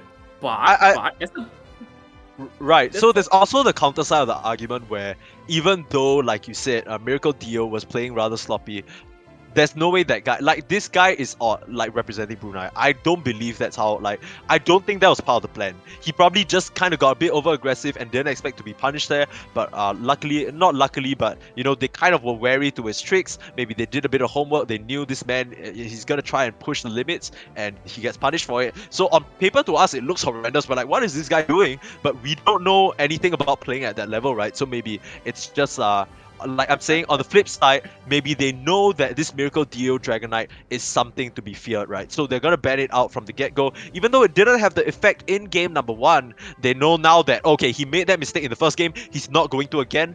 This Hyper Beam or this Outrage is gonna be a huge problem if it gets online, and they just don't want to deal with it. But the Serena ban is quite interesting to me though, because Serena has been banned. Serena has been sort of changed a little bit, adjusted here and there. And I mean, we're not going to see her, so there's no point talking about her right now as we get into the picking phase of game number 2 of Team Enigamu against Tavi Night Raid. Of course, for those of you who don't know, Team Tavi Night Raid will be your team on the right this time, who are on the orange side. And on the blue side is Team Anigamu representing Brunei. So a bit of a change up here. I see a Blastoise, baby. Yeah, hey, this is. I would say I would like this comp to be better. It's more sustained. It's more of a balanced comp.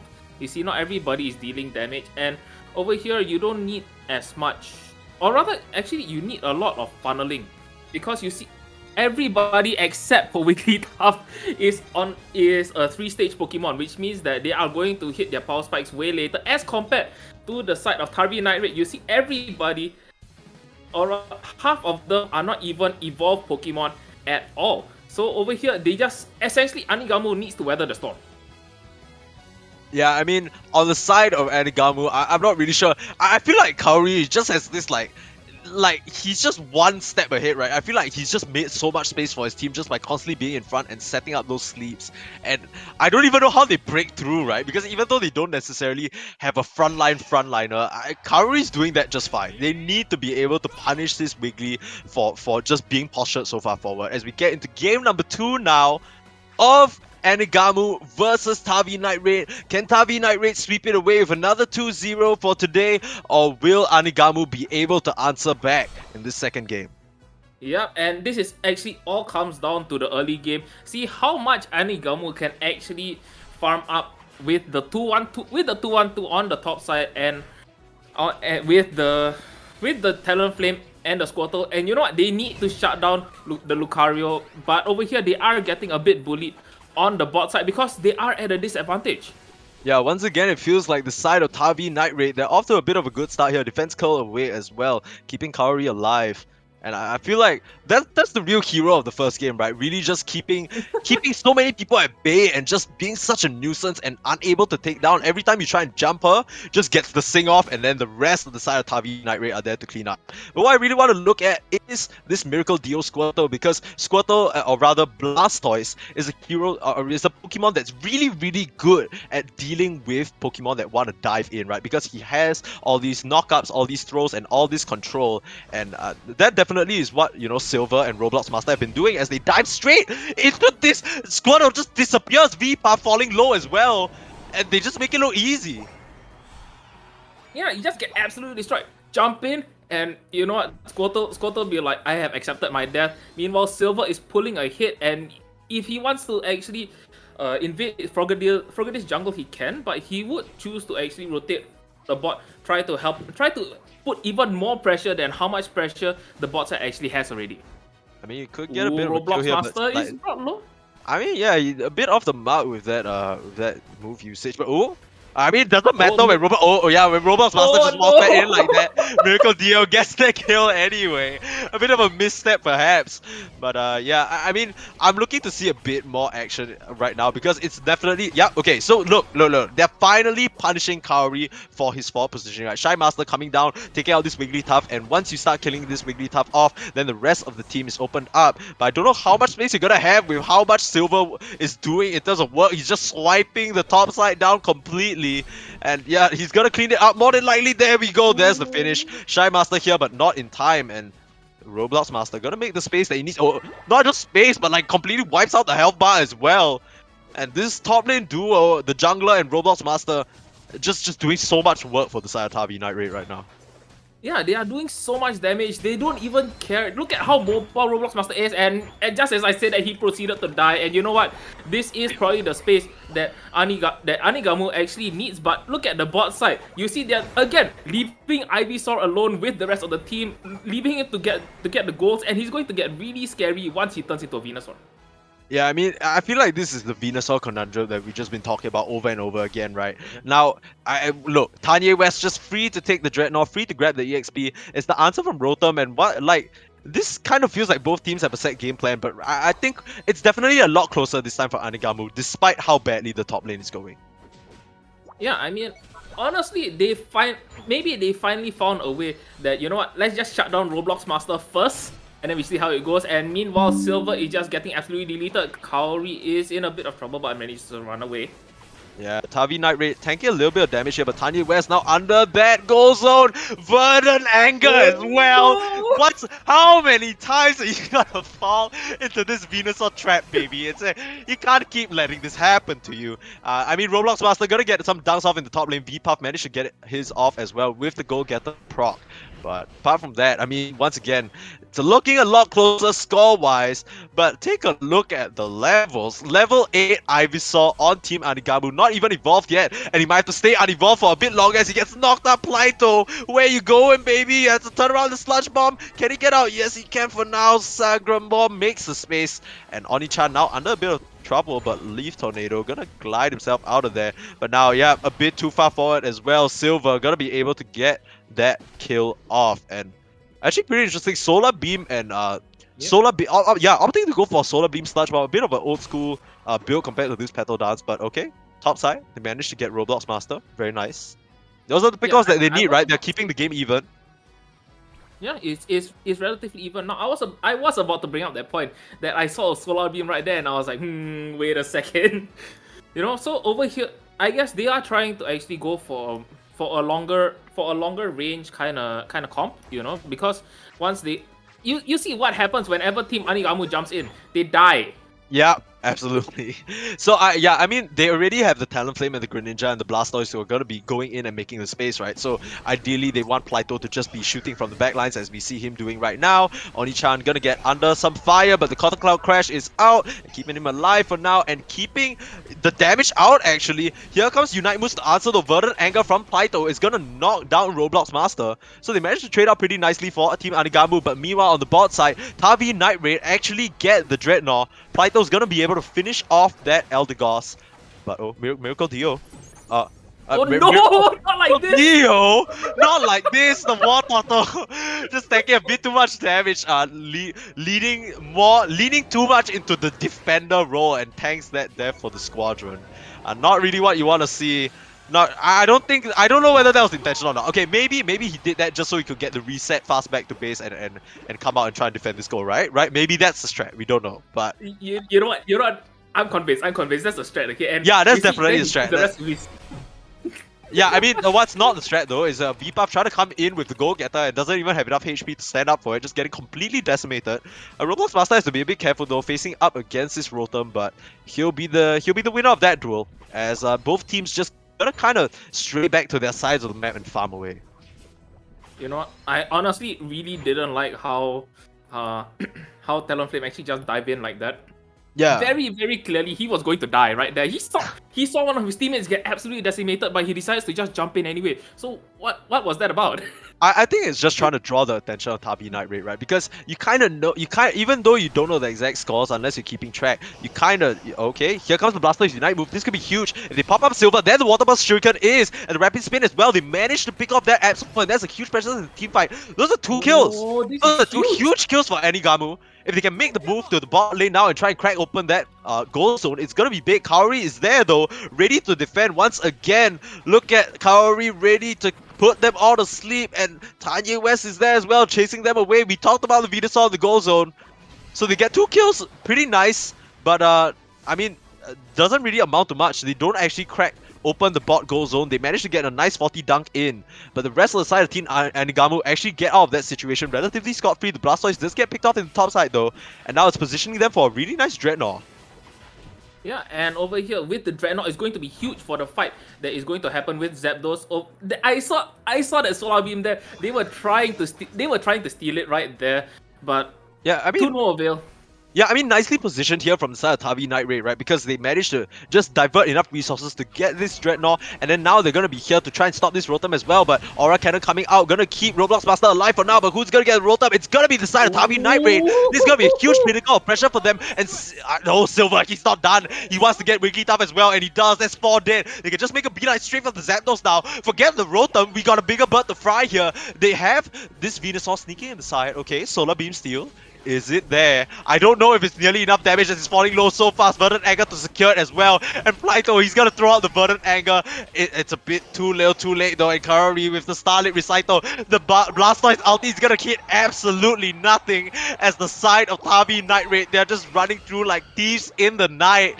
Getting those dunks in 100, amounting all the way up to 716, and they're not even done just yet. 756 is the final score by the time all the points are dunked in. And here comes the stop. Yeah, Tanya West right on the goal zone in his natural habitat. And if you're in a Venusaur 1v1, you want Giga Drain and Pedal Dance. You don't really want Sludge Bomb, Solar Beam. That doesn't really work out. Speaking of not working out, VPuff gonna fall yet again. How many times have we said that already? This Talonflame just kind of free food for Absol right now. And he's not even done. Taking out Miracle Dio as well on that Blastoise. And I feel like Team Anigamu, they're crumbling.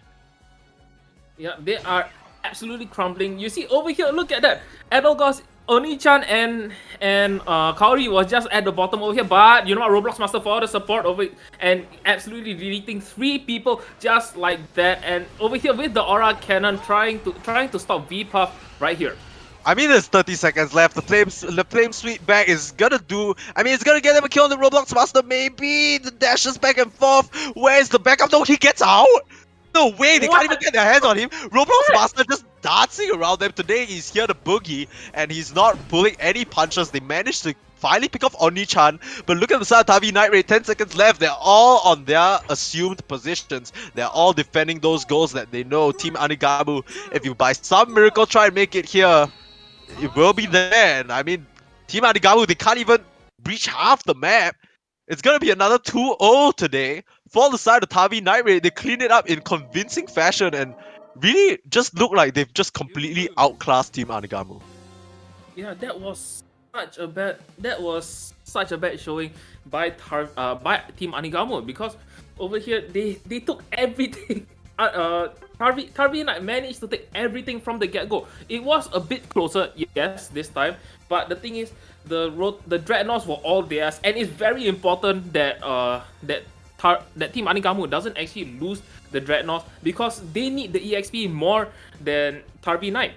Yeah, but I mean, at that point, with the lead already compounding so much, it's easier said than done, right? You can say, oh, you know, they shouldn't lose the Dreadnoughts, but what can they actually do about it? I feel like the side of Tavi Night Raid just split their resources so phenomenally, and from there, it's just kind of hard to come back. If there's one thing I want to see, though, I don't know if we can get to that in the Spectator, but I would love to see the damage dealt by Tanye West, because that man just standing on the goalpost, I don't know, it looked like he was just chunking them apart. I don't know about you.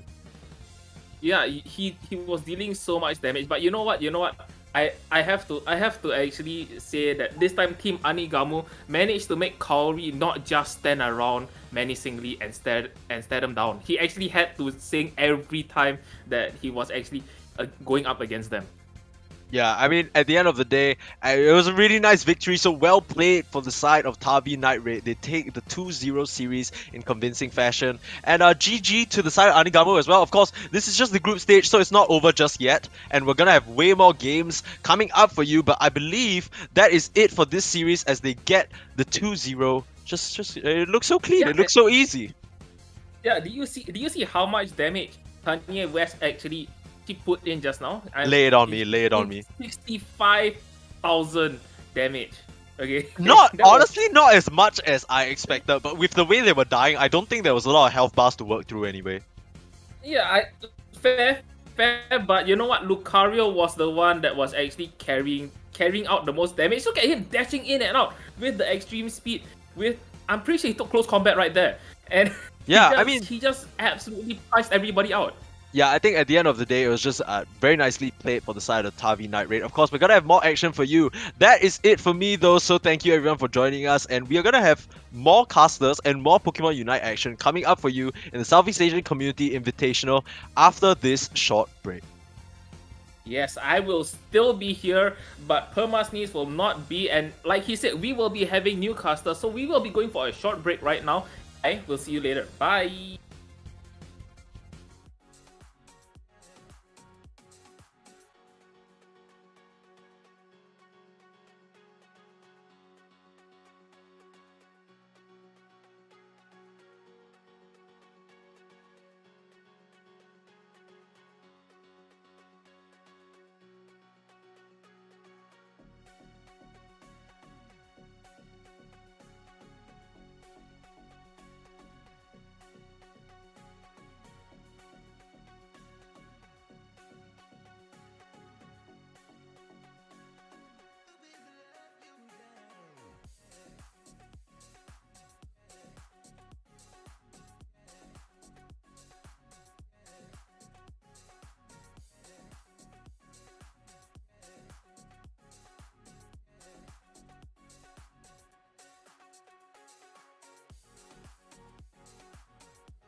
halftime break where I demolish Ryan Itera in a Yu-Gi-Oh game. Oh, shut up.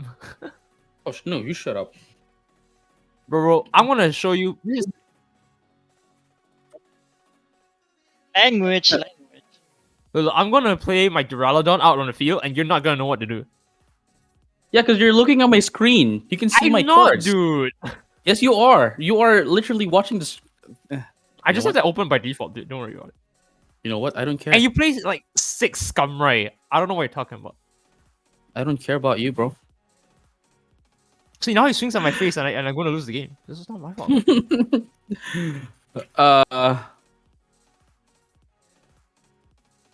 Chat, do y'all agree that 6 Samurai is a good deck? When GG It is a pilots good it? deck. What do you mean? No, no, when you pilot it, it's not a good deck. Really? So you bully the guy who's played this for like, what, 2 hours? Okay, hold on. I actually need to check how many hours I got on this. 12 hours, my bad. Yeah, we're still on how. What? Only need 200 LP. I got this. Your mistake was not finishing me. No, I have nothing to. I have no others to use. Alright, so I need to just summon. Yeah. Okay. Got it. Literally have to. Oh wait, no. Can you put the logo of the C community and we're back into the put it up a little bit so that they can see it better? Yeah. The one on the edge here. Here you go. Here, around here. Oh no, is this a misplay? Right. Okay. Yeah. Oh no, misplay's been made.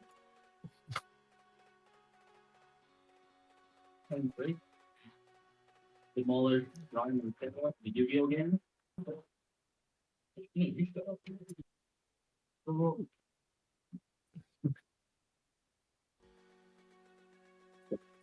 On the stack. Come on.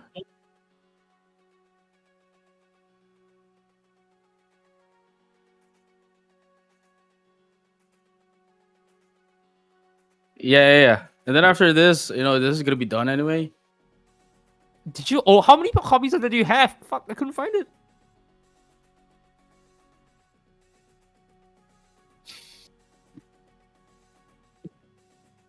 Okay.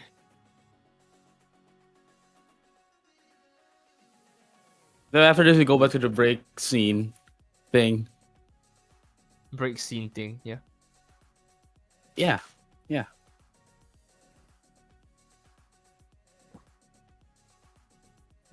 Oh, it's okay. I choose you. I let me think of what I can reference this to.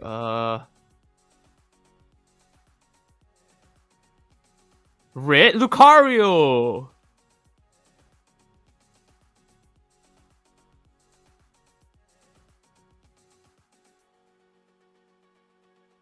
Okay, I need. Come on, man, take your time. Sorry, don't take your time.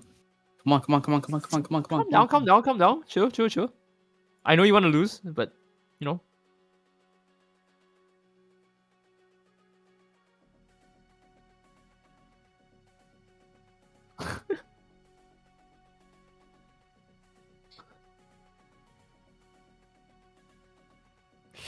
Which one do I want?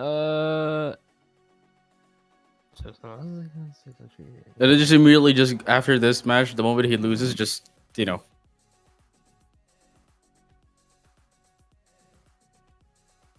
on.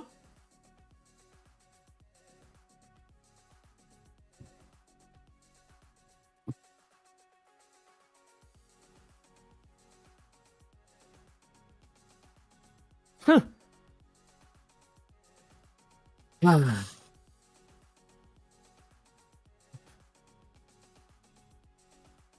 I'm sorry, but this is the end. Good luck, guys. Welcome back to Pokemon Unite. I'll see you in a bit.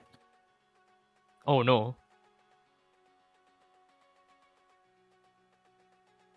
Oh wow.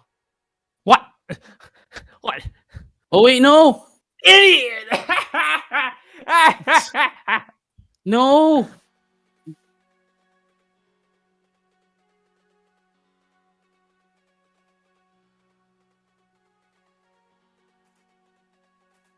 What do I want to do here? I want easy. I Man. want easy. All right, guys. We'll see you in I don't know. We'll see you in 30 minutes. Yeah. Peace. I hope you guys enjoyed the game. Thank you.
Hello, everyone, and welcome back to the Sea Community Invitational. It seems I have been frozen in time yet Yeah. again, but it's okay. Frozono. But Hello, it's okay. Frozono. My audio still works, and that is honestly all that matters. I'm Sono, and joining me today is Cake. So, how are you Hello. doing today? I am doing fine. It's been a wonderful day. I've seen so many matches, and honestly, it's been really surprising all around. In the previous match, I've actually managed to witness Elder Gods carrying Cotton Crash. Cotton Spore, and that's not something you really see like when you solo queue, because Elder Gods wants to have the sustain. You want to hold like at least a Pollen Puff or a Cotton Guard. But in this case, the Elder Gods actually just went for the Leaf Tornado and the Cotton Spore. So that was like so much CC being dealt, and they were just so dominant in the fights. It was just amazing to watch, honestly. Yeah, it was so dominant, right? With Exactly. Team Anigamu versus Tarvi. And that was honestly clean all around by Harvey Night Raid. But Yes, we are not here to talk about the past. We are here to talk about the future. But before we go into the future, we actually need to talk about the past results. Yes, Or rather, and what happened in the results so far. do we have like a result screen or something? We do It doesn't not matter have if results. it doesn't matter. I mean, like, we've seen 2-0 matches going all around, and from those 2-0 matches, there were such phenomenal plays that happened. And can I just point out the match of Havoc against which team was it? Havoc against. Yeah, which team did Havoc go up against? I was pretty sure. Greedy Ghost. Yes, the match against Havoc in Greedy Ghost, the last minute dunk from Aerie, where she just stayed at the back, snuck in, and managed to pop in the 50, just inching Havoc all the way up. Yeah, like the 50 turned into 100 eventually, but she inched it all the way up such that they just snatched the victory away from Greedy Ghost. I felt like that was honestly the moment for me. If I were to pick a moment in the game that I would like just want to put it up there, frame it up on the pedestal, and just like send it to the gods, that is the play that I want to do. For sure. You know what? Beautiful. That was super patient by Aerie, okay? But let us look at the current standings right now. Okay, we have no Lucario with a 3-0 record. Meaning that this is a perfect record. 0 losses so far, and they are just so dominant. I'm pretty sure that we did see one of their games earlier today, and you can see that they were super dominant.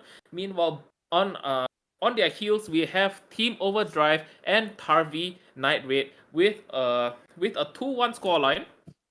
You know what? They are still very much in the running for the top cut.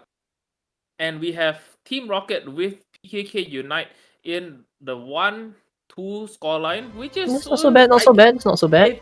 If they can win the rest of their games, I'm pretty sure they still have a good chance of making it into the top cuts.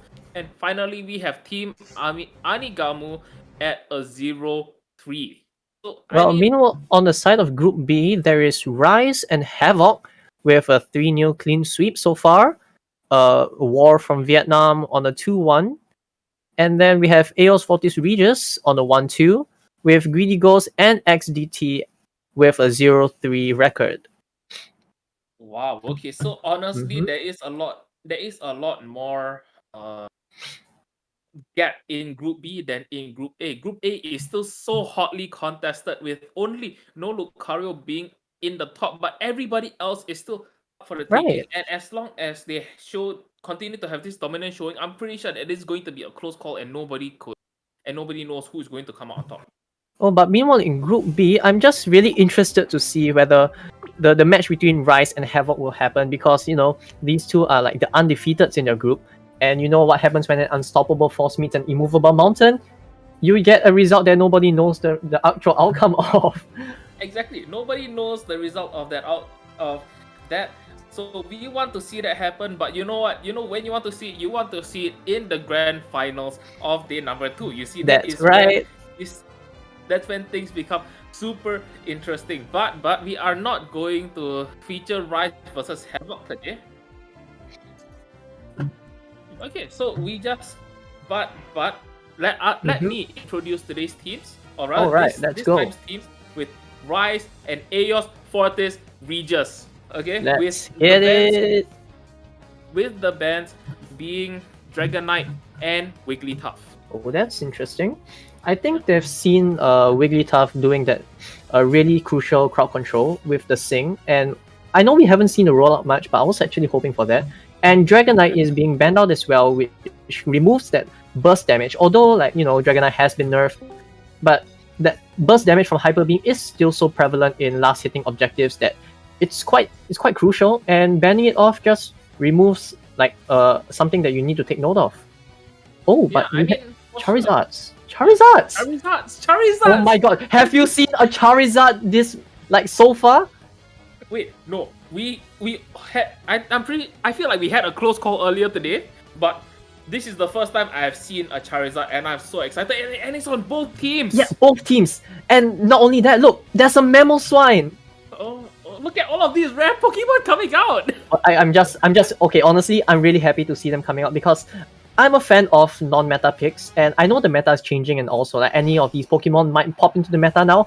But if you saw the items, almost all of them were carrying slow smokes, and I'm a Mamoswine player who like brings a slow smoke along, like even before it was buffed. And I can tell you the slow smoke really provides that much needed CC during team fights, especially when you want to engage on targets that can't get away easily without the full heal, X speed, or the eject button. So those are the plays that we're going to really look out for. And since Mamoswine is really, really, really good at either singling out targets or just freezing entire teams leading up to really big team wipes, we're just going to see what's going to happen. And they have Pikachu as well. Yeah, it was, from the looks of it, it looks like a very CC heavy comp, So over here, they are probably going to dominate the lane. I feel like they may actually dominate the laning phase, but if Rise can actually go weather out the storm, I guess they would win the late game. And if we look at the team composition of Rise, there's an Eldegoss and a Blissey. So if they do go with like the healing skills like Soft Boiled and Cotton Guard or Pollen Puff, we are gonna look at like a really high amount of sustain on the side of Rise, while on the side of Aeos Fortis Regis, there is just like as what we talked about the CC. Look, the slow smoke's going down and they can't get away. Just like that, it was already instantly pulling its weight. It's going to set Rise a bit more behind, and like I said before, they need to weather this storm first, right? Yeah, they have to get past this early game because Mamoswine and Pikachu are really great early game bullies. As you've seen over there, the icicle shards and the tackle really just dealing that much needed CC. But so I don't think it's going to pay off this time. And Eldegoss is going to just fall right there, and then you see they had to have the sacrificial lamb, because if not, I'm pretty sure Mamoswine would have gone with 2.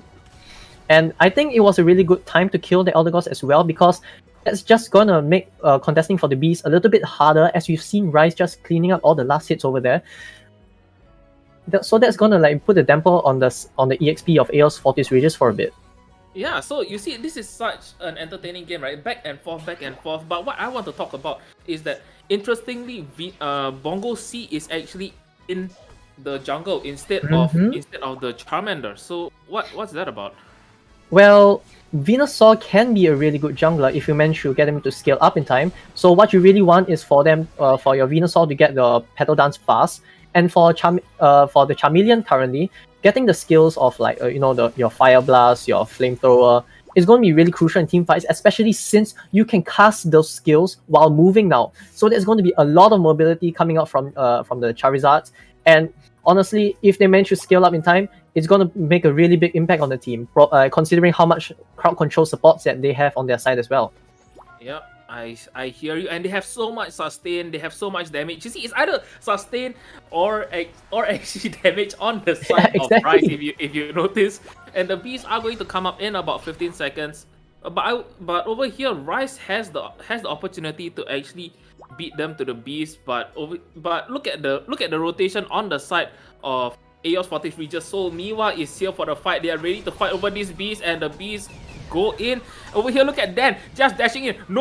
No regard for his safety whatsoever. Miwa just dashing in and out. Over here, Blissey is going to fall right there, and then there is a bit of a skirmish. Everybody on the side of Rise is brought low and decisively. This is going in favor of Aeos Fortis Regis Soul, and over here they are going to they can actually start the Dreadnought, which they are going to start the Dreadnought right now.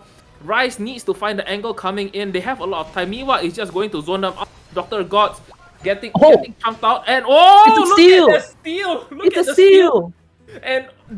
And the wipe that follows afterwards, Dan is in trouble so low, and he's going to be a target, and he falls right there. And then Kiwi just getting slowly slapped out by Zell, but he tries to escape, but to no avail, and everything just flip on its head right there and then. But Xenos is not done yet. He's still running for the hills, trying to survive for as long as possible, and he finally gets out. Well, on paper, that fight would have went to Aeos Fortis Regis since everybody has rotated down. But look, the Mamoswine is still a swine up. He's level 4. He doesn't have the skills of Ice Fang or your Icicle Crash, which is the much needed CC that he needs. So in that fight, they didn't have the CC, and Serena just had the free time farming up on top and managed to come down in time for that steal. Yeah, so that was quite the insane game. Speaking of insane games, here's the fight, and over here the Seismic Slam comes in, but you know what? Charizard is going to be the first to fall over here too. Charizard Miwa is brought down super low, and over here the game is just turning on its head. Everything is turning up. Rise right now, they are free to take the Rotom right now. Well, that was an insane rotation from Rice. Like, they knew that the objective at the bot lane is gone. Alright, we've taken it, so let's move on to the next.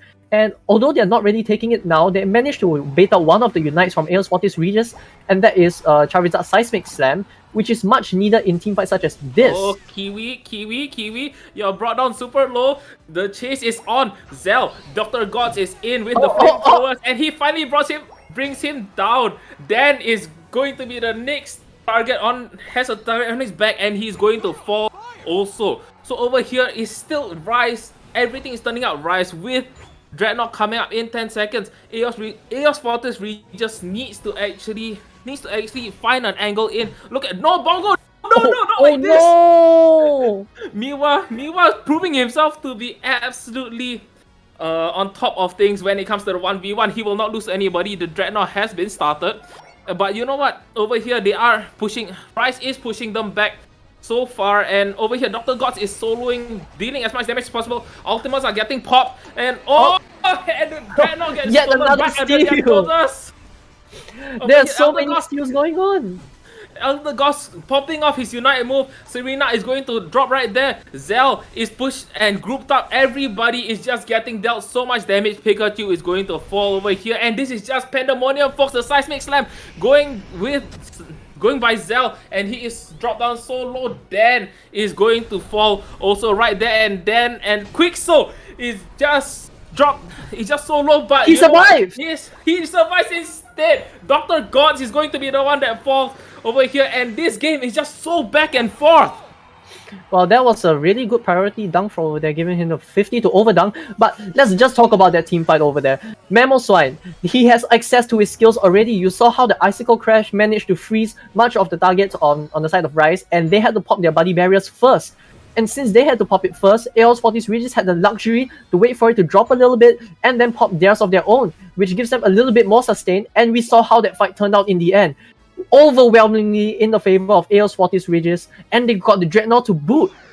Yeah, so everything, this entire game is just turning on its head over here. Serena trying to go for a sneaky dunk, as finally escapes with her life, but not so much for Dan over here. Miwa going in with the Queen's Ascendant targeting him right now. He's trying to escape, but he's getting slowed. But you know what? It doesn't matter. He's still in the fight over here. And finally, Rotom gets into Rise over here. Kanali is still out for blood, and Pikachu is going to fall right there and then. Well, that's some really nice burst damage from the Storm, don't you think? Yeah. just like she just jumped and kabam, Pikachu, you're dead.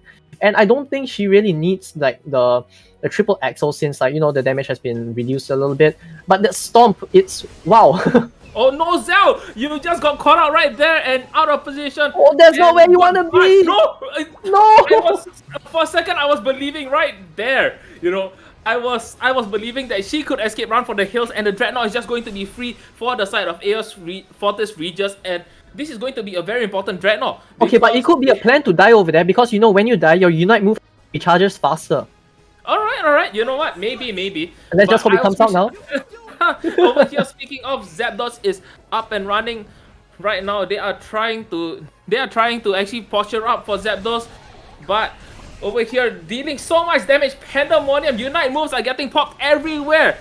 Over here, and Lucario finally falls on the side of Aeos. Then running for the hills. Erase trying to survive for as long as possible. Quicksilver healing up, and Rice has to start the.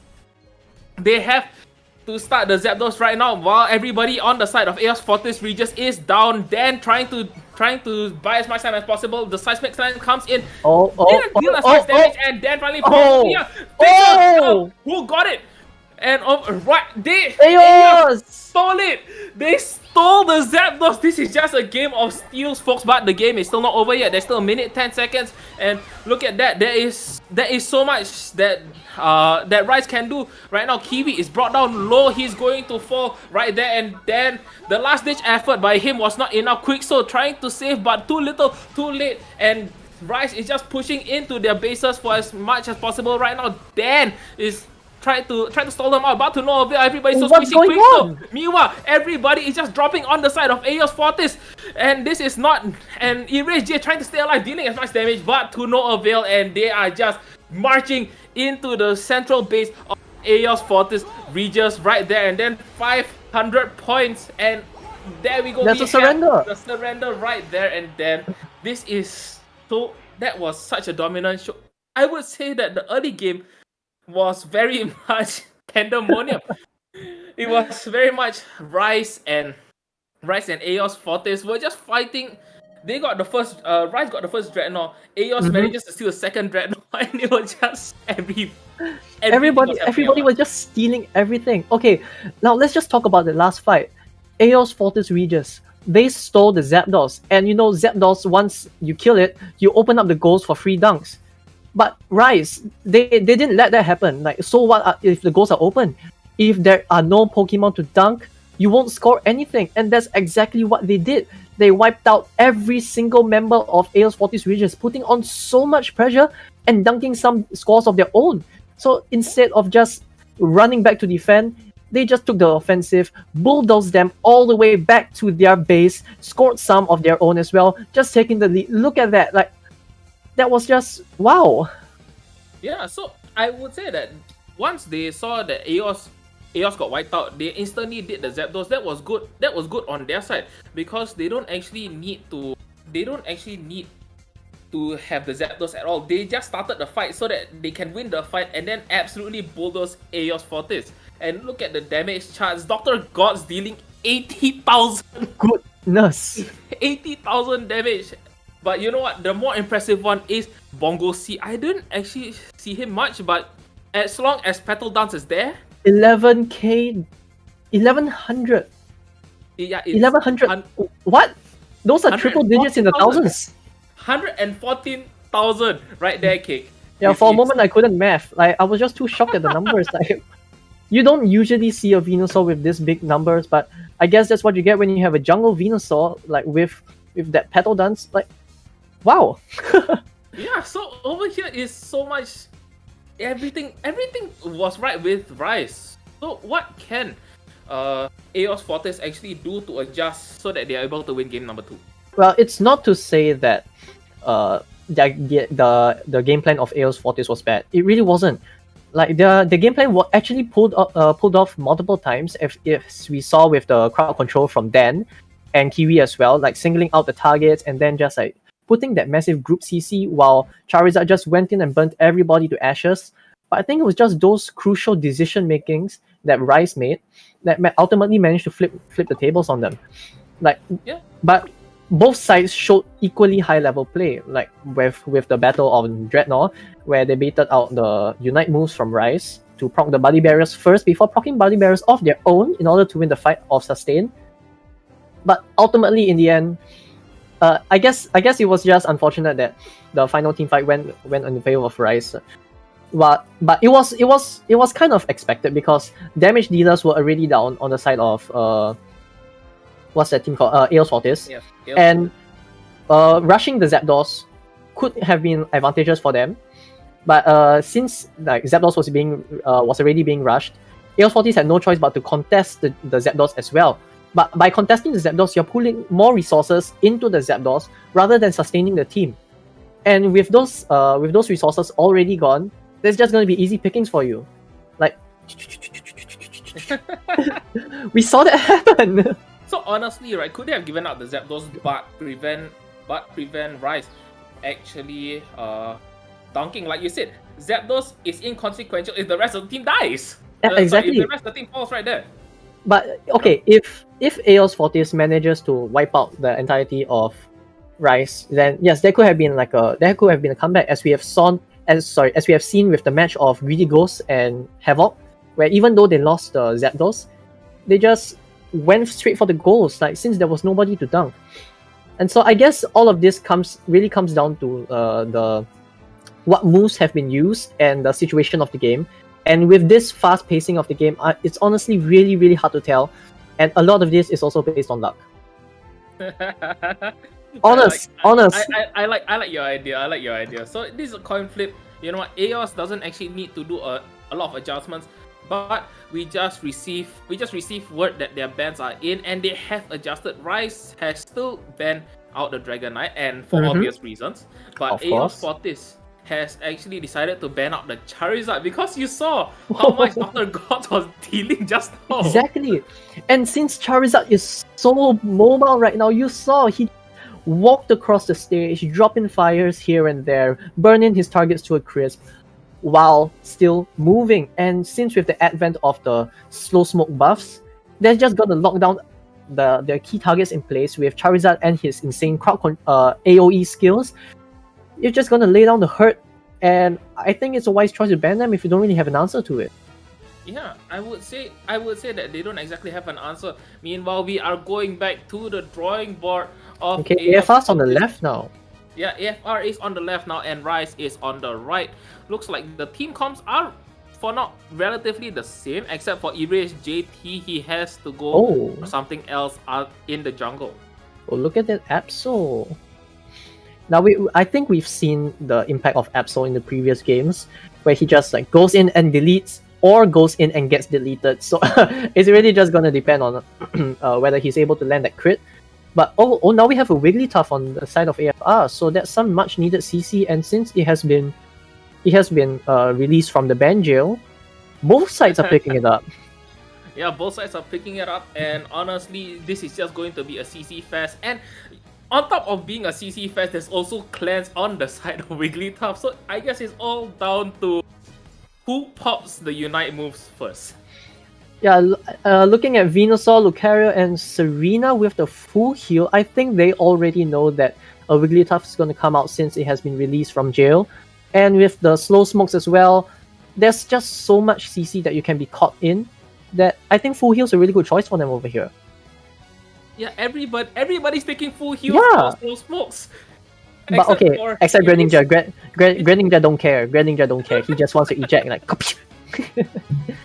He just needs one extra mobility skill, whether it's to kill, whether it's to take someone down, or to actually escape. Doesn't matter. Yeah, I mean, long- like Greninja already has 2 dashes, so what's the harm in adding a third? You see, the third is what keeps him alive, and we are off, ladies and gentlemen, with Rise going up 1-0, and let's see if they can bring it home this game. All right, I think we're going to take a look in the difference of Froakie and Bonsweet. But we're going to look at where's the Serena? Oh, it's on the top lane. Rice is going straight for the Venusaur jungle again, while this time AOS Fortis Regis is bringing in the Greninja jungle. So since both of them kind of spike at the level 7, we're going to see who can reach it first, and whether... Oh, look at that slow smokes. It's just disgusting. Oh no, like that. Where are you going, Eldegoss? Where are you going? How you gonna run? You can't run, that's right. Yeah, the slow smokes are just gonna lock you down, especially in the early game. Like, they have three slow smokes. How are you gonna run out?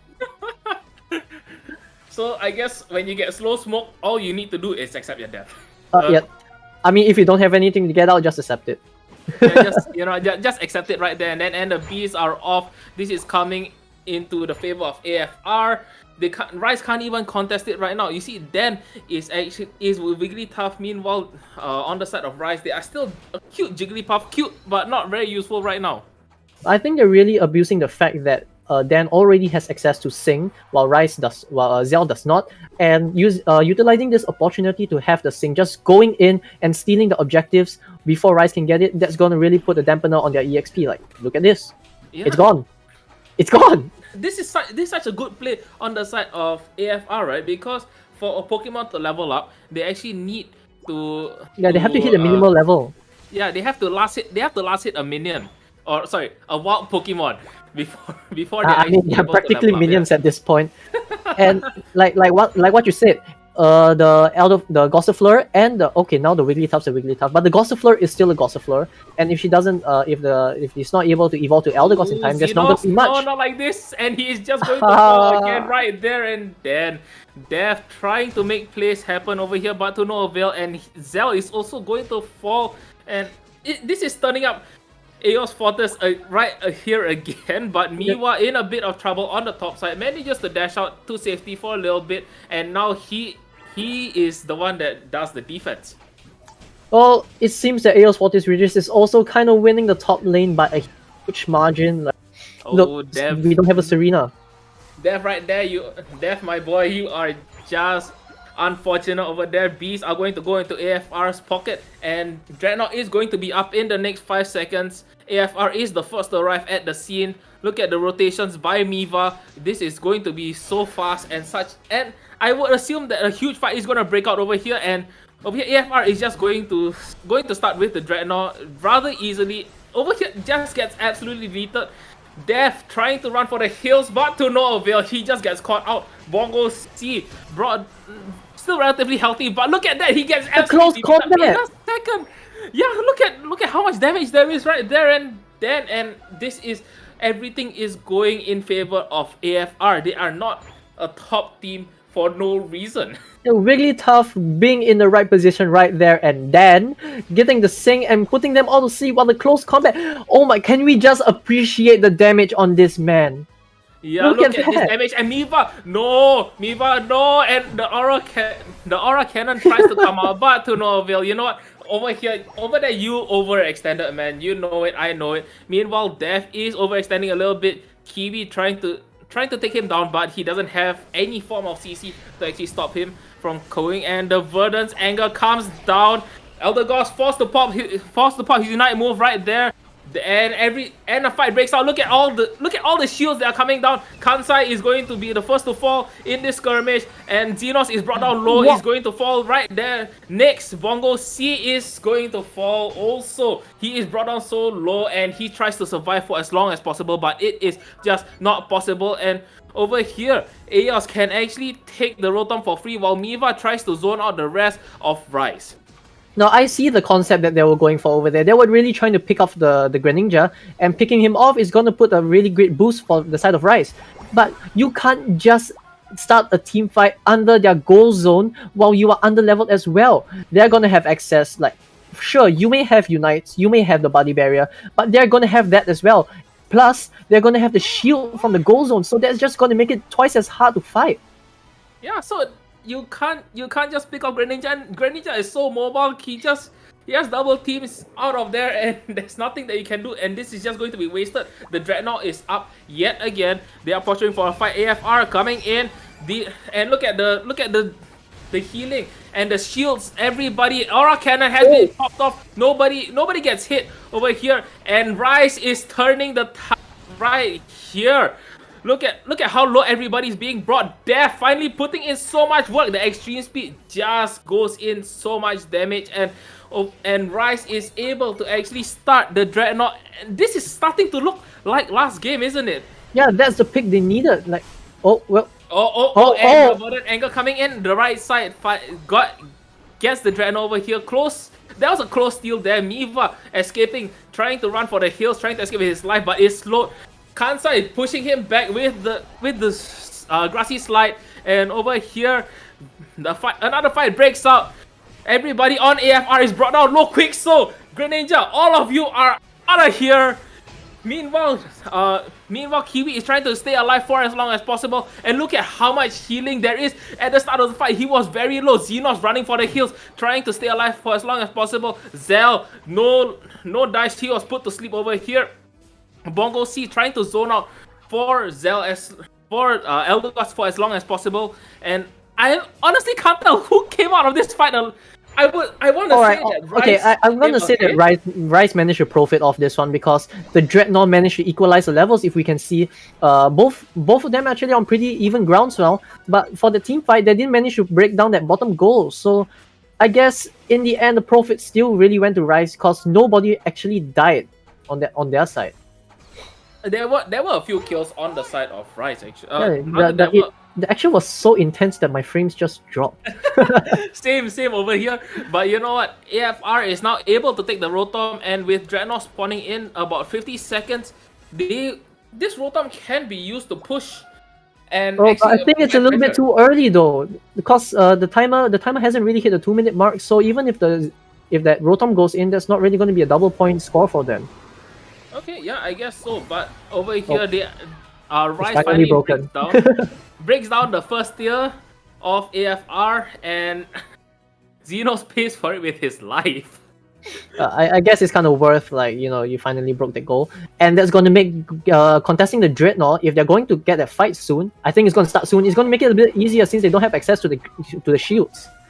Yeah, so over here, Dan is caught out, gets pushed back, and he just falls right there, and then they are not even going to bother with the Dreadnought because Zapdos is now live. Dreadnought would have just despawned, and Rice, zero hesitation, decides to just go in for the Zapdos, forcing AFR to come in. The Verdant Angle coming down. Bongo C running around, dealing damage, and Quickso popping his Unite move over here, and the Aura Cannon goes wide, doesn't hit anybody. Everybody manages to escape out. The Starlight Recital comes in. So much healing and so much shields, but to no avail. Greninja is still going to fall over here.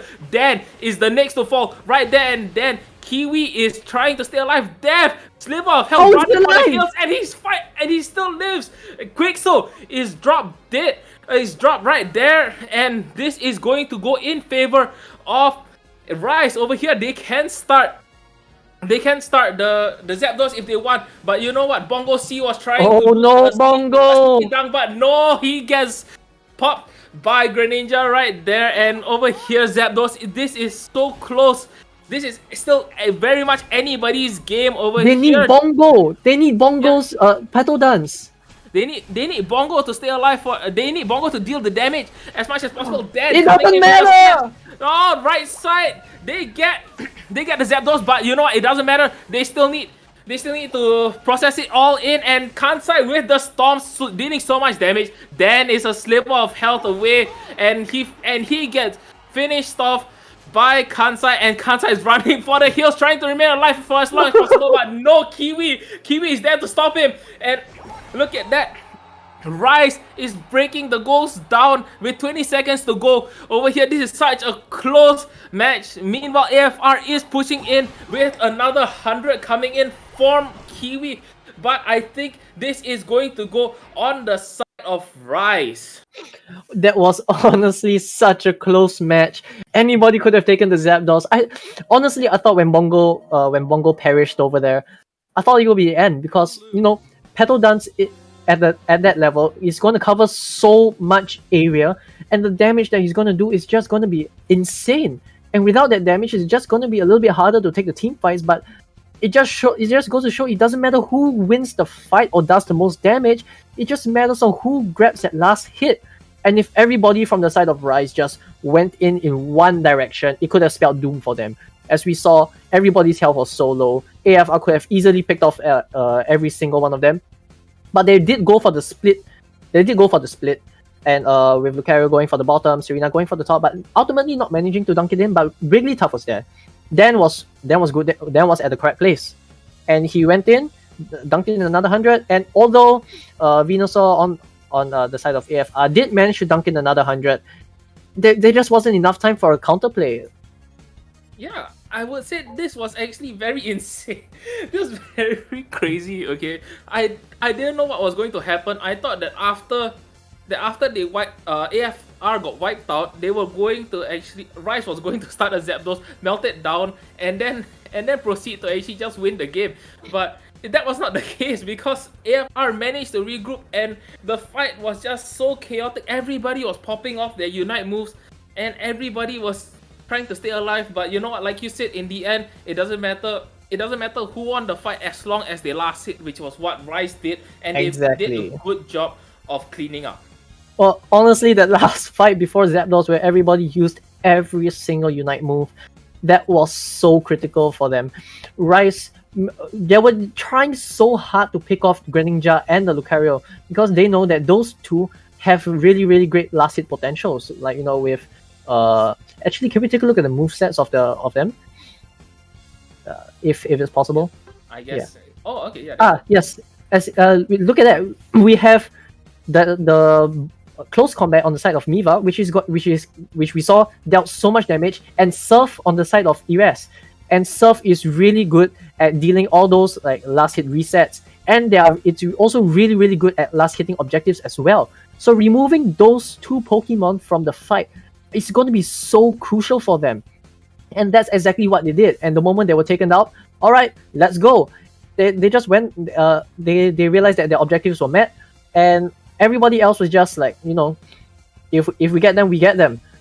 And they just managed to get their win condition, saw the win condition, and started the zap straight away. Yeah, but you know, they died. Sorry, they perished afterwards. So that was quite the insane fight. You know, it was really shaping up like game one. Rice was behind for the most part of the game, and then there was that tipping point, especially I think it was around Dreadnought there. Oh yes, the equalizer. That was so beautiful. They got rid of the Greninja, which was the kill which was like, you know, the pick that they needed. And once they got that pick, all right, it's turtle time. All right, so now we are going to take a short break. And thank you, Cake, for joining us. It was fun. See you tomorrow. Yeah, and so we'll be taking a short break, and when we return, we will show you even more Pokemon Unite games. So guys, we will see you guys. Bye. Bye bye.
Hello, everyone, and welcome back to the Sea Community Invitational. And with me, I'm Harsono, and with me today we have my Indo brother from another mother, Dave V. How you doing, man? He's Yeah, returned another after the first game. Yep. I see. Yep, I'm ready to see this amazing game. The fifth round, I think, yeah. And this is going to be a very amazing game. I'm pretty sure. Since like everything is already done, like four games for both teams, they already know the games is going to be something, and they know that they want to show each other how much strong they have become after 4 rounds. Yep. After 4 rounds, if you're not warmed up, I honestly have no comments for you. I don't know how you're gonna get even more warmed up, but this is now we are at round 5, and this is coming to a climactic end. Actually, the group stage is coming to a climactic end, and coming up we have PKK Unite versus No Lucario, with No Lucario coming in with a 4-0 scoreline, a perfect scoreline, and PKK Unite coming in with a 2-2 scoreline. So I would say that in this case, PKK Unite is the underdog, but there's a big but here. They just because they are the underdogs doesn't mean that they can win. They can't win this series. I mean, everything can happen in a game, okay? Like, there's a comeback mechanism already set for you. Hello?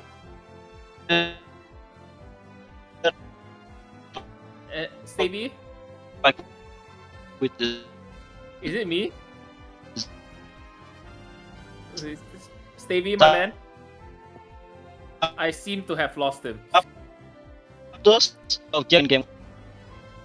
Hello? Am I back? Hello? Okay. Stevie?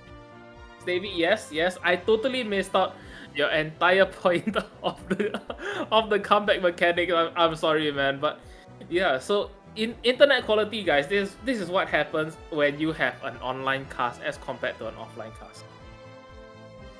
Yeah, I think like some simple issue can make the game really turn around the table so many times. But I think that team No Lucario still unbeatable. They are going to be very, very strong in this matchup, and I think that they are going to show. And this is it. The game. Oh, am I finally seeing this right?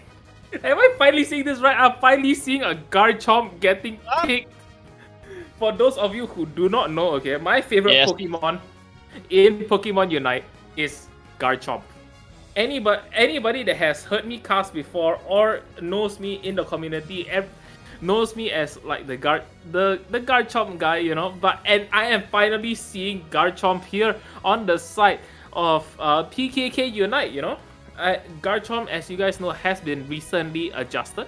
So over here, I think it's big buff for me, man. Not only adjusted, but it's such a huge buff for our boy Garchomp here. And seems like Raite say no. Come on, Raite. Why you gotta change our boy Garchomp like that? Well, you know what? They are here to win, and so if Wraith, I know Wraith. I have seen him play Absol, and he is absolutely a nightmare to play against.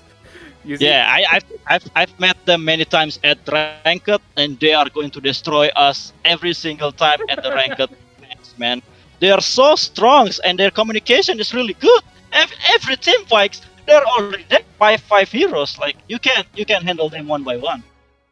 Yeah, you see, like, so I've seen Wraith before. He jumps into 1v3 situations like there is no issues whatsoever, and he comes out alive. Okay, so that is honestly the magic of Wraith, and I am honestly very much looking forward to his performance as Absol as much. Ooh, this is interesting. He is going to the top side while Tini is actually going into the jungle. Only solo Absol. I don't really think it's really good for the matchup if against like Lucario or Serena, but we can see that it's our boy Garchomp at the top lane, so I think that the Absol is going to manage some errands for himself as well at the top lane. Yeah, so I mean, you can bully out the Gabite, right? As soon as he turns into a Gabite, and there's a bit of a skirmish here coming in, and NL is just getting absolutely deleted here. They are trading in for a bit, and just in time, Blissey comes online, and Balloon is going to live to fight another day. Yeah, it seems like Team PKK Unite trying to show that they are not the underdog here. They can show that they can manage to shut down every single time No Lucario is showing to give them so much pressure. And you can see that the top lane here. Yeah, over here, look at Wraith. He is forced to retreat while the topside Rebongs is cleaning up the beast. He was actually a pretty good distraction right there and then, because he was actually able to... He distracted the rest of the team while Rebongs cleaned up on the beast. But at the bottom lane, wait, you can see look at bottom that. lane.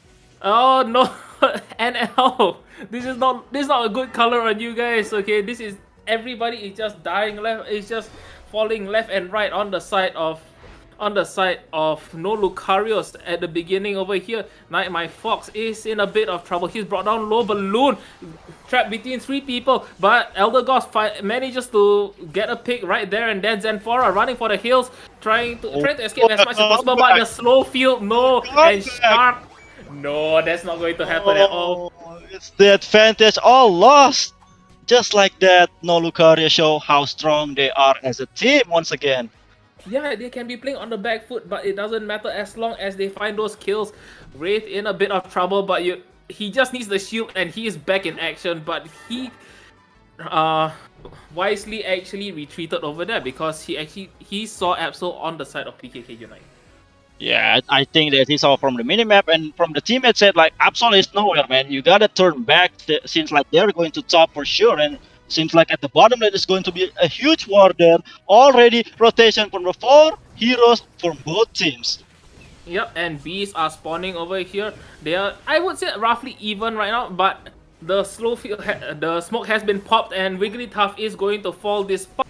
The slow smoke coming down right there, and 5 seconds left. Dreadnought is coming in, and over here Dark Hit brought out so low, and Rebongs just cleans up with that hyper beam. Man, so clean! That hyper beam is so clean. That was so good on the side of No Lucarios over here, but the Dreadnought. For a second, I was kind of sweating right there. Zenfora running for the hills, trying to escape as much as possible, and Shark is still in trouble. He manages to touch base, but everybody's still hunting for him, and he is going to fall right there and then. Meanwhile, Balloon is on the top side, preparing for the Rotom fight. Yeah, I think that Team PKK Unite really need to take this Rotom so fast. Like there's a rotation from Dragonite, and as you can see from the minimap, and only left Venusaur at the bottom. Oh no, not like this! Not like this, and the shields get popped by Eldegoss, by Balloon, and they are keeping him alive for as long as possible. The Draco Impact comes in. Dragonite staying alive for as long as possible, but he survives with a sliver of health. He Draco Impacts in and still manages to get out right there. Rotom. But you know what? Instead of Dragonite falling, Absol is going to fall to Rebongs instead. Rotom is pushing in a little bit, but you are not going to see any form of pressure on the side of PKK Unite for now. It seems like they really need to try to farm now. Like they're left behind from the level from the threat now, and of course like the rotation from both teams Lucario really good to make sure that the objective is not going to make the point difference getting much different. Yeah, Smart. exactly. You see, so over here is very good by the side of NL. They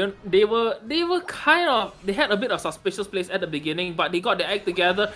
Just as I said that, Balloon is in a bit of trouble, put between 3 people, but he is so fat over here that the rest of his team is able to buy enough time to support him with Dreadnought coming in the next 15 seconds. No Lucario is just lurking at the bot side. They are trying to prepare for Dreadnought as fast as possible. Look at Rebongs just hiding in the bush right there, and Sana just getting a bit of a poke.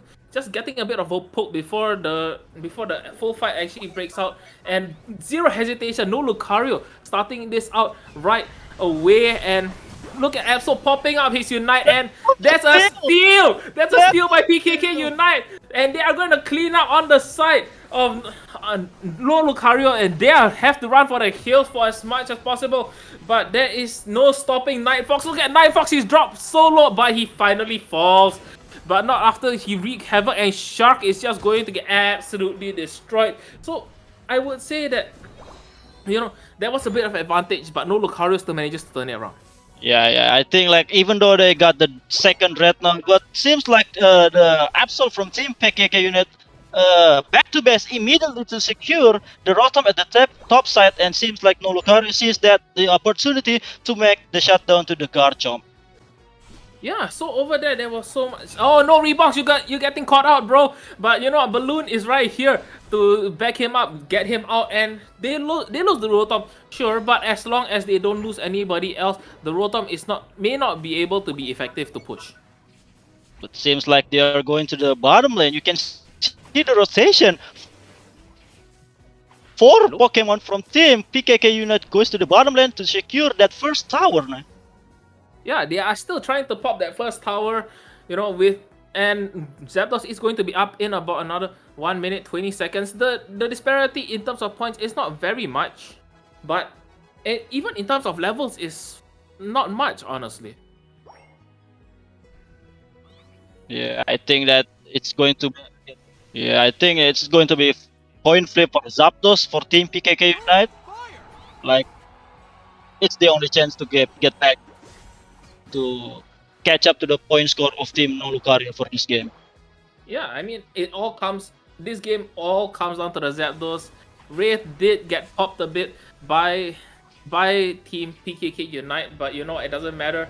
Dreadnought is back here, and Night and Foxy is trying to get the points in, the sneaky points, but to no avail over here, and he is going to pay for it with his life. Look at the pursuit coming in, and so much healing by Night Foxy. He's trying to stay alive. Dark hit. Can you save him? No. Meanwhile, on the bottom side, Dark Hit gets on the top side, Dark Hit gets absolutely obliterated. Elder Goss is going to be the next to fall over here, and Zapdos coming up in 10 seconds, while the rest of PKK Unite is hiding in the brush, trying to find a pick. Okay, they're not starting it for Team No Lucario. They still show some respect to Team PKK that they can steal the objective, since like they got the second red now, and Balloon is coming in. He pops his Unite move right there. The Draco Impact comes down. The Petal Dance, everything is coming. And look at that, everybody is brought down solo on PKK Unite. The Garchomp Outrage misses, but he actually dies. And over here, this is going to be a free Rotom, a free Zapdos on the side of Lucario. Oh, that was so close. That was so close, but no, Dark Hit is not going to get that last hit. And I think that this is going to close it. That Team No Lucario get the Zapdos, free score for them. Like, there's no stopping them for now. The point level, the objective, they got it all for Team No Lucario. Yeah, they have 1 minute 5 seconds left for PKK Unite to make a miracle happen. They are a 600 point deficit, and Night Foxy is trying to stay alive for as long as possible, trying to stay in the fight, but to no avail over here. Zenfora is going to be the next to fall right there, and Elder Goss is going to fall also, and everybody on the side of No Lucario is just out for blood at this point, because once you clear out everybody on the opposing team, you're able to just score points. And look at that surrender over here, and this is such a dominant game for No Lucario. I think it's really a one-sided game from Team No Lucario. They show how they are unbeatable till this point, and they show that even though you got the second red now, you got the Rotom in the top lane, but when the team fights come, they can show you that they can do anything to make sure that enemy team is already shut down for the Zapdos. Yeah, you see, that was such a strong display from No Lucario. I mean, that was a bit of a suspicious plays when in the early game where they got picked off a few times, but they managed to recover from that. They knew that all they had to do was just farm up and keep crowning healthy, and he will deal all the damage. And look at Reebok's 90,000 damage dealt. Yeah, so Hyper Beam is nerfed? I don't think so. You can see the damage dealt from this Dragonite. 19,000. Honestly, I don't think Yeah. the Hyper Beam nerf was enough. I saw how many percent was it nerfed? It was only nerfed about 4%. And what about our Garchomp? What do you think Garchomp's doing at this game, man? Honestly, as much as I don't like to say it, it felt like Garchomp wasn't very impactful because I know that Garchomp is supposed to be a late game carry, but even in the late game, everybody else just overtook him on the side of no Lucario, and he just went in and he was not able to come back at all.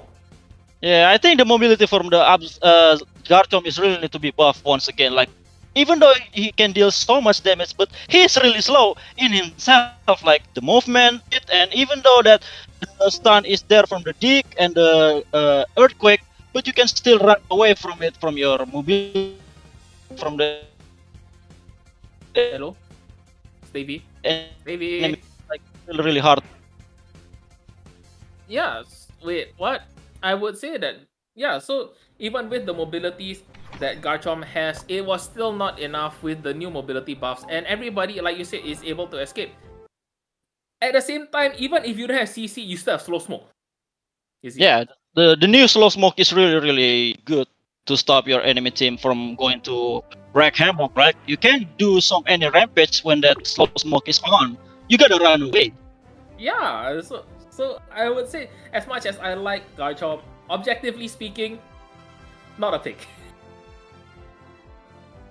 Yeah, but I think like the Team PKK unit show that they can do some damage to Team No Lucario. Like Team No Lucario is not really invincible. That they can get loose if they're not careful there. But the team fight, they're really solid still. That from the Team No Lucario show, like if you wanna do team fight for me, you gotta show something even more impressive from Team PKK Unite. Yeah, for sure. You see Ray just darting around everywhere, and then he just puts people in the ground. You see, there's so much damage that they can do. Meanwhile, we are back to game number 2, ladies and gentlemen, with PKK Unite banning the Venusaur. Meanwhile, they are banning no Lucarios are banning the Wigglytuff. Okay, interesting. Like, so I think this is going to be the first time if they're going to choose Slowbro here. Like, Slowbro, he got so much damage from that CC Surf and the Telekinesis if he's going to use that, and so that the team, No Lucario, is going to make sure they are going to run away from this Slowbro because he can stop your hero so many times with his skills. Yeah, so Slowbro is a good. I mean, I would say that this is a rather CC heavy pick comp, right? With the Pikachu, with the Slowbro, and then the rest of the team are just there to deal as much damage to all of these targeted picks. Yeah, you can see that from the Pikachu there, they are going to secure the early game with him, and Charizard. I think Charizard is going to jungle against Dragonite, but I still think Dragonite is still going to do some more damage from Charizard. But you can see that the Lucario here and the Slowbro is going to make sure that the damage is still manageable for Team PKK to make the Team No Lucario get enough pressure for them. Yeah, for sure. Lucario is there for the early game, right? They have, and of course, you know, like I like to always say, the best Lucario counter is you are just the better Lucario player. Yeah. You can't beat Lucario if you don't use Lucario yourself. I think it's true, man. Yeah, so at the end of the day, just play Lucario, outskill your opponent, and eventually you win. But interestingly, it's not Lucario versus Lucario, it's Lucario versus Sarina.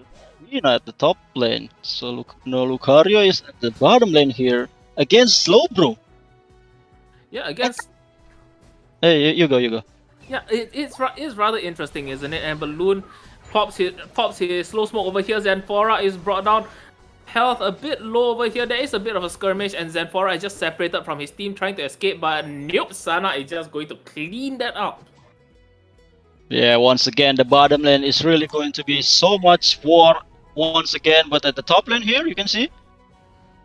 Yeah, over here, Sarina is just getting kind of bullied, right? Because interestingly, Wraith is not on the Absol, he is on the Elder Gods. And I just realized as I said that there is no Absol. Yep, they are going to use that Lucario as the main carry at the bottom lane, using Blissey and Elegos to make sure that Lucario is farm enough to get his power. Yep. Speaking of, they just have to keep him alive, and Lucario Sana will carry the game.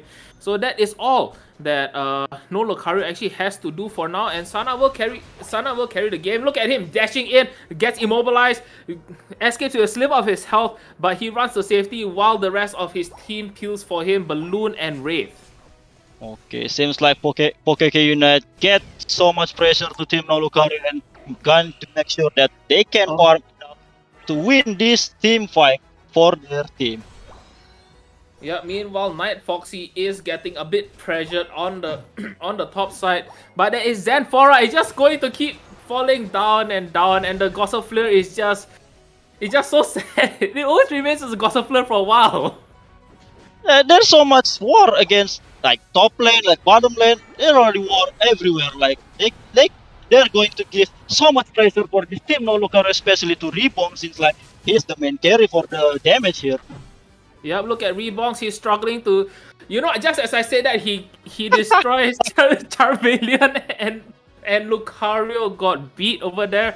This is actually starting to look up for no Lucario. Yeah, I think like when we said that Rebong heard our talking about him and said, nope, I'm still the main damage dealer for the team No Lucario here. I'm going to make sure that my team is win every single team fight once again. Yeah, over here the bees are spawning. It is going to go in favor of PKK Unite, and a fight is breaking out. Crowning, trying to find the angle. Balloon with a sliver of health over here, and the Dreadnought is going to spawn. No Lucario just starting it out, zero hesitation, because they know that they can win this fight. Crowning coming in, and no! Dreadnought got stolen, just as I said, and Rebong is going to fall. Balloon is trying to escape, but Dark Hit is not going to let him go at all, and he gets popped. Okay, Pikachu from Team PKK Unit show us that I'm the carry too, man. You can count me out. I have so much damage. I can steal the objective for the Dreadnought for my team, and I'm going to make sure. No, Crowning. Yes, and he lives. Nope, never mind. I spoke too soon. The Aura Cannon pops him, and Night Foxy is sliver of health, but he refuses. He refused to fall instead, and instead he's going to take Balloon, pop him like a balloon right there. Rebongs is brought down rather low, and over here he is not able to make a comeback at all. This is not looking good for no Lucario at all. This is looking to be the opposite of what is happening in game 1. And speaking of, Wraith is immobilized right there, and he is trying to escape, but to no avail, and PKK Unite gets everything right here right now. Yeah, I think they really know how to shut down Team No Lucario from the team fight. Like they know that they're not really online, especially from that Dragon Knight. He's still really Balloon, slow. slip of health. Nope, never mind. Night Foxy is going to kill. Is going to pop Sana right there. He pops the Aura Cannon, but there is no target. It goes wide. Oh, not going for that 20 points. He's going to keep that tower at the bottom lane. I think he's going for 50 from this Pikachu. He don't want only 20 points because we can see already PKK Unite advantage at the points and at the level for this game. They can win this game for sure, man. Yeah, so over here, this Dreadnought fight is going to be crucial for the side of no Lucario, because they need the levels, they need the points, and of course they need to win the fight. And look at that, Sana goes in, popping his abilities right there. Crowning just going into the grassy slide, and over here Shark buying time, putting Rebongs in a state of not being able to do anything right there. And over here, look at that Dreadnought getting by no Lucario over here, and no, but they lose the fight right there over here. But the fight's not over yet, folks. There are still people fighting. Crowning over here, trying to stay alive for as long as possible. Sana having to run for the hills after he sees his teammates actually dropping right there. Rebongs is still out for the chase. Dragon Knight is still not done yet. The Dragon Dance comes in, dealing so much damage. Oh! Pikachu just gets absolutely deleted over here. Balloon coming in with the save, keeping Rebongs alive for as long as possible. Night Foxy trying to run away, trying to stay alive for as long as possible. But he is cornered by 3 people. Can he actually escape? But no! He tries to dash through Night Balloon. Survives with a sliver of his health. And no Lucario takes this for the total win. Oh my god, like the war is going on for so long. Like the Blitzy managed to get back on our feet and trying to help his team once again. And even though they get the Dreadnought, they get punished, but they punish back once again. Like the war is already going for too long, man, for Team No Lucario to win this. Yeah, so that's what happens when Rebonks is online, right? He just deals so much damage, and look at Crowning also now level 12. She's prepared to actually come in with the triple axle, with the grassy slide, you know, and they are going to be more formidable. Meanwhile, on the side of PKK Unite, they're running out of time with the Pikachu getting weaker every second. Yeah, we can see that Pikachu is always going to be slowed down at the late game, and we already with the slow bro, with the damage is already reduced, so they really need to catch up with Team No Lucario with the level, especially with their core, right? If they want to win the team fight. Do you see the Hyper Beam? Do you see how much damage the Hyper Beam dealt? Yeah, man, scary. Yeah, and speaking of Hyper Beams, Zenfora was in a bit of trouble. He was forced to pop his Unite right there. And here, the Dreadnought is going to be free for no Lucario over here. Yeah, I think Team PKK Unit going to let this go since like they're losing at levels. Like they need to make sure they are going to stay healthy, 5 of them, and ready to take Zapdos any given time immediately. Yeah, and Zapdos will be up in the next 15 seconds. Both teams are posturing up. Look at that with PKK Unite hiding in that brush, you know.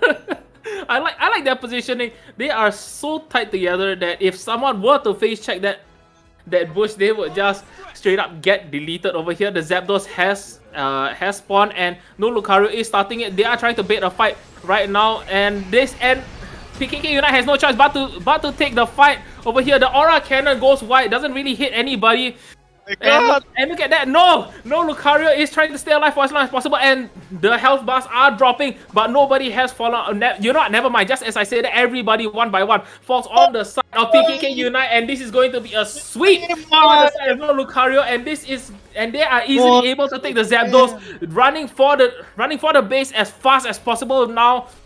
And trying to knock open every single one of the base. No, Pikachu is just going to get deleted right there. And this is going to be the last goal with 1 minute 15 seconds remaining. No Lucario is so far ahead. Look at that.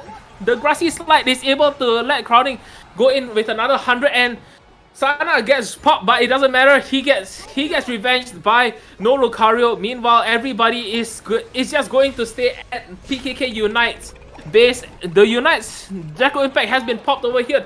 They're all just trying to score as much goals as possible. Look at that, a 650 score lead right now. Wraith is running for the hills, but it doesn't matter. All he needs to do is that he just needs to keep Dark HP occupied for the next 30 seconds or so. Meanwhile, Pikachu trying to get Rebonks, but Rebonks is in a bit of trouble. But you know what? He's a Dragon Knight now. He's able to fight. And look at that. The Draco Impact comes in, and he just manages to dunk. You see, it turned from he was cornered to just Draco Impact and dunk, and that is just 3 points for the side of no Lucario. Meanwhile, Sana is just trying to stay alive and fight and poking them out, preventing anybody from getting any points with the countdown coming in, and this is just going to be in favor of no Lucario. That was such an insane game.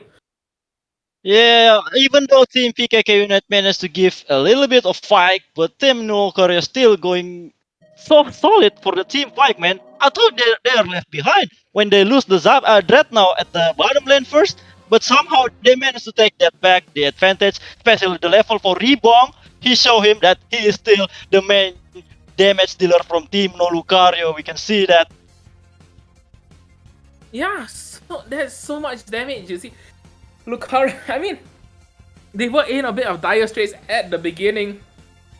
Nothing was going right for them, but they managed to take the Dreadnought, they managed to take the fights, they got everybody together, and that made all the difference. Yeah, the PKK, or I think PKK got for the early game. Like they give pressure to Rebongs, they managed to shut down every single Pokemon at the bottom lane. They take the first objective, but somehow they slip down. They let Rebong farming once again and take that to the with that Dragonite Hyper Beam to make sure you can see from the damage from that Lucario, man, 106,000 damage. Yeah, Night Foxy was putting in so much work, but it was not enough. You see, Rebongs and Sana, their damage is not as high, but they Yeah. are still rather close. And you see over here, this is just going, and this is why eventually, no Lucario actually won. They're just too solid, man, for the team fight. I already said this before. Like, if you want to team fight Team No Lucario, you're going to make sure that you're shutting down the main damage dealer from them. But no, the support from their team is really really good to make sure their carry is up and going to make sure that the team fight is going to Team No Lucario once again. Yeah, so there was so much damage going around, and of course there was Wraith and Balloon keeping the rest of the team alive. And yeah, so No Lucario has just had a dominant showing from the start with a clean 5-0 in the group stage. They're probably going to qualify for the playoffs, and so I guess congratulations to No Lucario, and we are going to go for a break right now. Any last words, Stevie? I think we're going to see Team No Lucario at the upper bracket, and I think at least semi-final, man. I'm pretty sure. All right. This is so when we return, we are going to go in with a new casters. So I won't be around anymore. So I will see you guys next time. Bye.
Hello everyone! Welcome back to, of course, the Sea Community Invitational Pokemon Unite Tournament. Once again, I'm your caster, Nitera. It's been a long day for me, and I think, same for you, right, Stavey?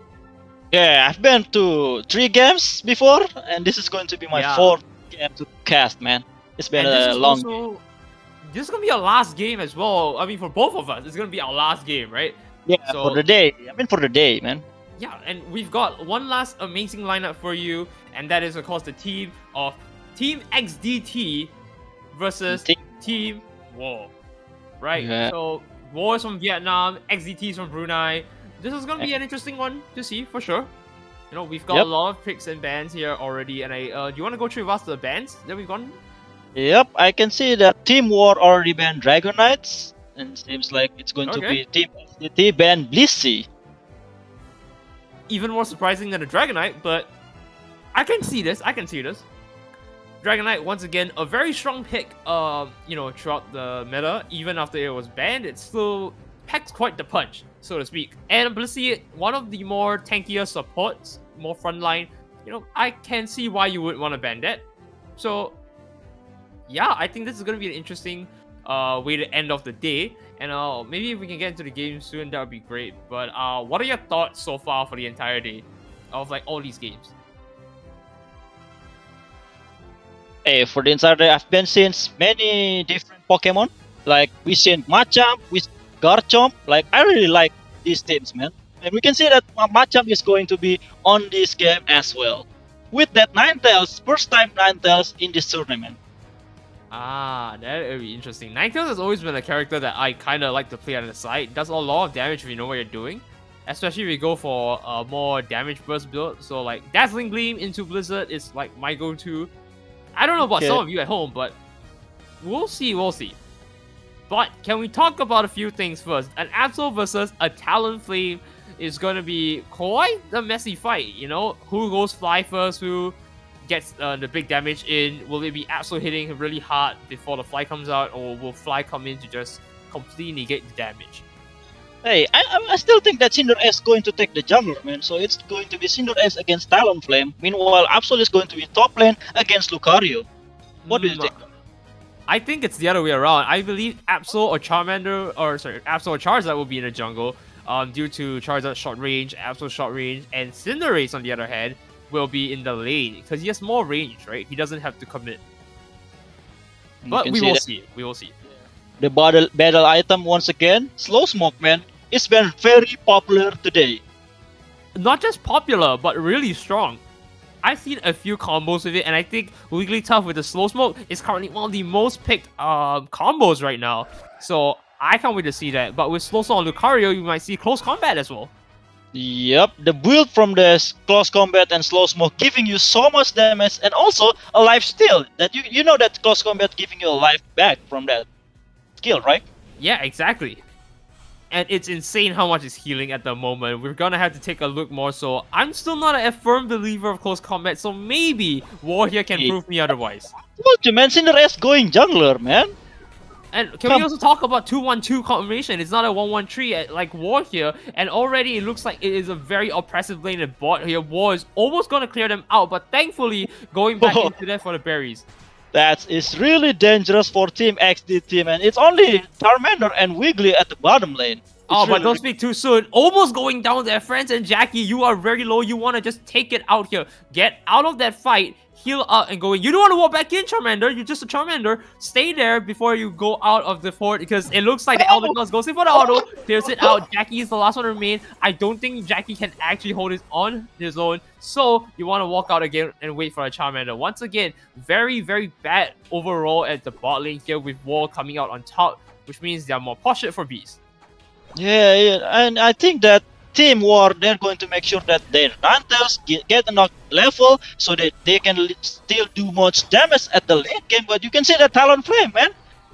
Yeah, it's definitely doing work and they're putting in the effort in. And once again, as I'm saying that, the effort is shown to bear fruit here as the Wigglytuff does go down. But at very least, we're looking at level-wise, doesn't look like Absol is doing fantastic. It doesn't look like the Reboot here is like level 6 yet compared to the Talonflame, who is slowly making his way up.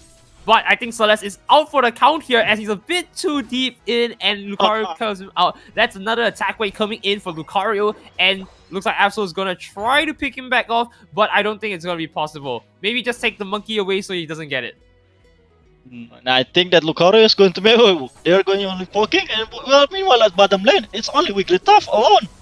Oh, wow, that is a very nice thing coming in from Jackie here. If they can capitalize on this, they might at least pick out the Wigglytuff with the Cinderace coming in right here. Oh, the Eldegoss, come on. Can you pick the Eldegoss at the very least? Nicely done. A nice engage here by Kobe Max here. And now we are going into the next B cell Bs here. If they can do it by Talonflame coming in here, flying straight in, going for the big damage. And they're able to pop off a nice triple KO right here into another dunk. And this is fantastic. Think about it, right? If they're able to break this early, they can also ensure, like, you know, they're not going to do anything about it because Charmander is stuck at level 4. But we also get free set of Bees here, which Lucario can take versus Absol. And also, his bot side already won before, right? So, nothing to say there. And it's so much pressure for Team XDT, man. They lose bottom lane, they lose top lane, they lose every lane, and the level gap is getting much increased by the seconds for here. Very much so, because they already started Dreadnought. I think hope is lost here. You don't want to commit to this. Start farming out. Then you might have a chance. Because it looks like that is going down here. Talonflame taking that off. And I think, you know, they've understood the situation, alright? They're going, alright, we're going to just farm up here. And they're going to try and take whatever small picks they can at most. Because if the Talonflame comes in like that, closing it out on the Absol. Yeah, you can see that the camera show that it's only Charmander by 7 minutes in. I've never seen that Charmander like by this minutes, man. It's already at least Charmeleon by now, and it seems like objective-wise, Team War managed to get both for the first objective as well. Nicely done, nicely done. War is going to need to try and pull up their backs here, and maybe you can tell me what else they can do differently in order to, you know, come back from this. Yeah, I think that Team XDT is really need to group up as themselves, and you can see here at the top lane, bro. Yeah, exactly, as they completely dominate there once again and they're pushing in. I'm telling you, War is really out for blood, just like their namesake, right? You want to see bloodshed in War, and they're going to show it to you as they come in the Flame Sweep, clearing them out, and now they're going to go for fat dunks here. Another 50 coming in here if they can do it, but no. No score means they're backing out, but it looks like War's Eldegoss here, Sweet, might be out for the count here if the Lucario can't save him. But no, the massive... Whoa, the massive close combat right there, clearing them out, and he's able to dunk a 16. That's actually insane. And Sweet now goes down for the count. But again, the close combat clearing another one. I think this is a triple KO now. And if no, you can't do it with Lucario, man. I don't know what else to tell you. That was a massive display of damage right there, and massacre Lucario did. Yes, like you said, that the combo with the slow smoke, you can run anywhere, and that close combat is giving you so much damage. And of course, this Lucario already with attack wake at the top lane, he managed to get that attack wake stack full, I think, by now. And right now, of course, that means that War is once again better positioned for Dreadnought. You know, and not only that, level-wise, I don't think you even want to take the fight. I think the best play here is a cross-map play, and they go for Rotom. What do you think? Yeah, I think like Team XDT really need to make sure that they got the second objective of Rotom, but seems like they are not going to do that and going to be punished here, bro. Exactly, and of course, punished they shall be, with only 2 of their teammates going out to our Rotom here, which is the Ninetales and the Charizard. Maybe they can make a play here. They didn't suffer too much casualties, so I don't know what's going on? Why did you stop scoring that? You should have just gone for the Broke here and ensure they got it, because now Lucario is going to fly in and do massive damage with the Talonflame's Brave Bird, and I think that is going to be it for the Charizard. There's no way he's going to live that if he doesn't walk out of here, and that is a wasted Unite move. With the Talonflame coming in once again, I think it's going to be safe to say that's a KO here. Flame Sweep coming in to clear Absol, and now they start the Rotom. Like the rotation from Team War is really fast, man. They see that you're going to take the top tower, but seems like it's not going to be happening. Like the Lucario giving you so much damage, giving you so much pressure, and make sure you are going to be punished every single time. Exactly, and look at that Talonflame there at level 14 when Absol's 11. There's nothing they can do against that Talonflame right now, as it slowly but surely increases the much needed gap that they were trying to fix, right? Their levels slowly increasing bit by bit, but Talonflame instant up here, level 14, level 13 Lucario, and look at them on the other side. stuck at about an average of 11. Sorry, an average of 10, by the way, which means they didn't even have their plus moves. No, they're still using that default move. No upgrade for them, man. And the damage, of course, is going. Oh, but you see the bottom lane here? Oh, that is nice. The Braver comes in, a nice KO like that, and of course, Freddy's also going to go down. But can they go in for a triple KO here? I think it's likely possible if Dennis doesn't make out, and of course, he does not. And that means that the lone two survivors at top can't make any other play because of the car just holding them out. And if they stay longer, who knows? Their team's going to rotate out and clear them out. Because Dreadnought is now starting, though, I don't think that's the case. Yeah, I don't know what Team XDT can do now. Like, you want to go top, you get punished, you get to the bottom lane, you get punished once again. Every single time they're trying to take objective, they get punished every single time. And I think that they're going to coin flip with the Zapdos, and that is their only chance to win this game, man. Rightfully so, rightfully so. With 19 seconds on the clock, I do believe their best play is, of course, just to wait for them to start it. Or wait for them to make a very bad play and capitalize on it, because War is levels ahead. They need some assistance if they want to actually make something work here. But look at the Sing coming in from the Wigglytuff. If he gets any more Sing stacks here, I think that would be a KO. But unfortunately, it looks like the Talonflame here closing up another 2 KOs here, and they're going to move in for that. If their Talonflame isn't seeking for blood, then rightfully so, because he's got to defend an objective. Yeah, I think that it's really bad for Team XDT to let the Lucario only by himself at the top lane, because he can secure objective all by himself at the top lane. Meanwhile, the Absol and the Ninetales still equal level at the top lane and didn't do any enough damage for them.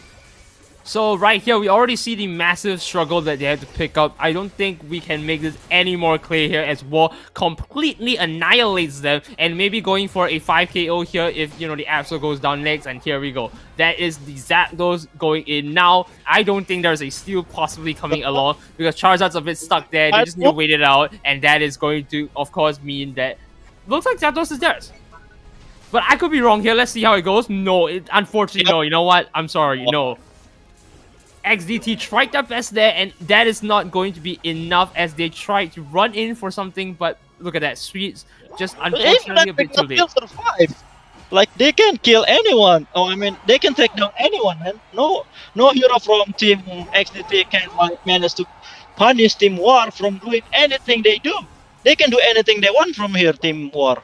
Like, it's the level. Very green. Yeah. Yeah. I don't really know how they can possibly come back here. It is about a 500 points, more than 500 points deficit. Plus, you are only 30 seconds on the clock and you're not all 50 points. I don't know how they can make this happen. Yeah, it's really hard for them. I think they need to think for now and going to make sure that the second game later on they can give enough pressure for Team War, and they can't show any more mistakes like this first game with that 2-1-2 laning Absol and Ninetales at the top lane against Lucario.